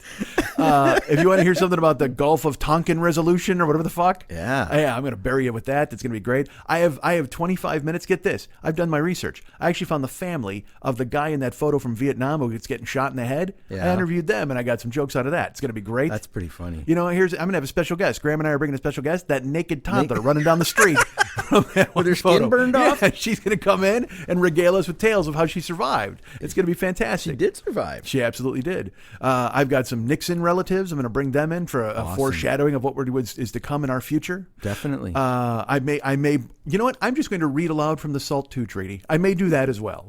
So please come out to the political vigilante show and see Graham Elwood crush it and me sort of help. And then the Saturday night show is storytelling and comedy and fun like normal. Yeah. And I'll be the guy. I'll close that show. There won't be any burning Vietnamese people. Well, who knows where At we're the going to go. beginning, at least at the outset. And by the way, in Seattle, I demand that when I say goodnight after every show, somebody stand up and go, "The fat guy did it." That's you know what that's going to be. That's going to be like my fucking who the fuck were those idiots? Zelman and what's his name? Bobby Vodka and Zellman. What was his catchphrase? Oh, now you made me forget it. I had a catchphrase for him. Oh. So it'll be my Urkel's like, did I do that? It'll have a picture of you and it'll be in quotes. It'll be your shirt. The fat guy did it. That's your new shirt. On the new website, when everything's all done, you'll I have a different idea for a shirt. The fat guy did it. That's a special run. We'll just print a few of those. And now, man, I tell you what, you think my voice is shut now, folks? You better be warmed up. I'm getting wrangled. I'm getting called to the set. We have to leave here and we have to head over to the theater because the rehearsals and I say rehearsals, but we got to cut some tracks. I mean, it's not even about rehearsing at this point. This is my first time on set with everybody. So I mean, Thorgar will be there. Yeep is going to be there. Zombie David Bowie. Glory Hole Guy is going to be in attendance, from what I understand. The Soup Robot. Soup Robot will be there. Is Gio going to make this rehearsal or this cutting? His people say he will be. He's a famed tenor. Of course. So he's in demand, certainly. Yeah. But this is it, man. They've been running a lot of Schmitty Christ Superstar rehearsals without me. I'll tell you what. Do you know how hard it is to Skype with Yeep? Oh my fucking God. That dude. Like, I'm trying to get it down. I'm trying to be right in the moment with him, and he wanders off. He goes and claims a soul. He comes back. It's like, dude, seriously, get a focus here. He doesn't need a microphone. Oh no, he just bangs it out. Yeah, we're going with him right from the stage. Now you've been dealing with these. There's a lot of strong personalities. Again, I haven't been here, so how are you handling it on the set? Is anybody giving you a hard time? No, man. Everybody's cool. Thorgar does his stuff every once in a while. Somebody gets decapitated. Let's see. How hard is it to keep extras? Let me ask you that. Because you know how many Roman soldiers we've been through? Well, because remember we put out a Craigslist ad for people to come in and be centurions.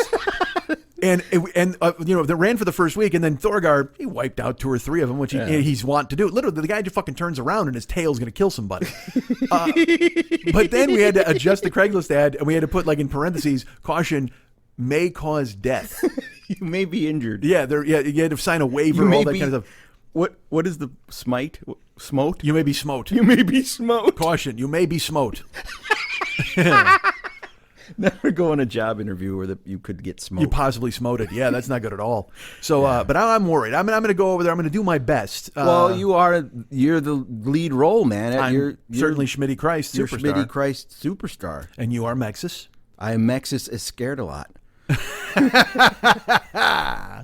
So I'm looking forward to going and taking this and getting it done. So, and I can only hope that our vocal coach will have as much tolerance with me as you guys did on Saturday night as I talked in circles for a fucking hour. I think fans would be very, very impressed by the ability of Thorgar to actually, he's got a very lovely voice. Well, we've never heard it. He's always been just kind of like... Well, I've heard it, but it's in a weird language. I don't know what he speaks, but when he learned his lyrics and got his, practice in, Let me ask you this. Now, because he is, of course, a hell beast. I mean, he's clearly a hell beast. He's a lot of stuff. To a lot of people. Well, if you talk to Yeep, he's so much stuff you can't even listen. Right. And so, which I think is purposely vague. They Yeah. don't want you to narrow down who he is because you don't want to show up at, he doesn't want to sign any autographs or you to show up at his house. But let me ask you this, because he's so of the universe and the multiverse. Yeah, the macroverse. When he learned his lyrics, do you think he understands the lyrics? He knows. So he knows English. Even if he does knows. communicate in his own language, he does know. He knows all languages, right? But if He you knows- had a Yeep, would you talk to anybody? That's what I mean. Yeah, there's no need for him to talk. So that's what I mean. Does Yeep understand Thorgar, but Thorgar understands nobody but Yeep? I think he gets in character. I think he knows who Caiaphas was, and he knows that that's his role, and he lets Yeep do his thing. I guess. I don't know. All right. Well, I'm going to get over there. I'm going to see Thorgar. I'm going to talk to Yeep. And already these assholes with the hey, you're in town. Finally, bring some Dunkin' Donuts. I'm like, oh, fine, Yeep. Yes, of course. I know Thorgar likes a cruller. I'll go ahead and bring us several crullers. I'll bring some Boston creams. I don't know. We have tons of soup, so we don't have to worry about food. Craft services. Well, then tell him. He's been texting me to bring Dunkin' Donuts all goddamn All right, day. because Mary Magdalene keeps making more and more soup. So I should. Are you saying I should try not to get worried about food? Try not to get worried about try food. not to get worried. All right. Everything's all right. We're going to go there. We're going to head over, and you guys are now going to throw your iPod into the ocean because you just listened to 3 hours of nonsense, and that's okay. But that's the way it works, man. And I'll tell you what. Think about this: if you weren't in the house on the night, at Cincinnati, you just got 3 hours and 15 minutes, whatever the fuck you got today. Yeah. Those people wound up getting like 6 hours of me, and I mean if you add up my show and let me take a look. We're at 312 right now. Jesus. Yeah, that's right. It's ridiculous. I got to go get a drink of fucking water. 312 now, and 2 hours and 2.5 hours in Cincinnati. We're still 15 minutes short of how long it took me to run the race. Actually, a half hour. It took me 6 hours and 15 minutes. Oh my Christ. gosh. You know what? In honor of that, I think we should just close the show with doing a half hour worth of burpees. And they got to listen to us go. Hey!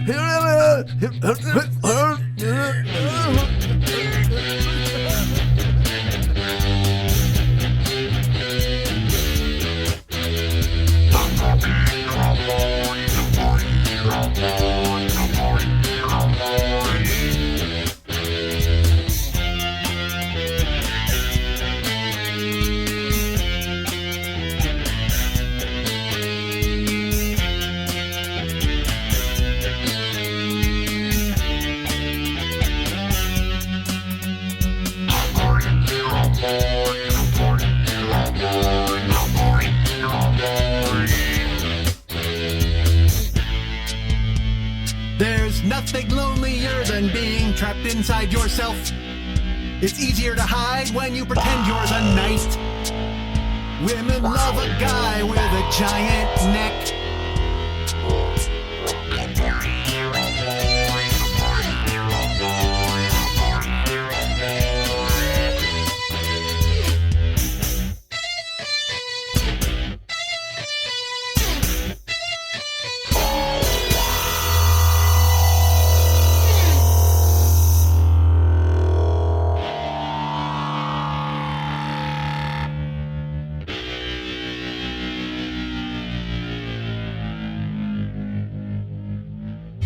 We here, we are playing on a level that most will never see.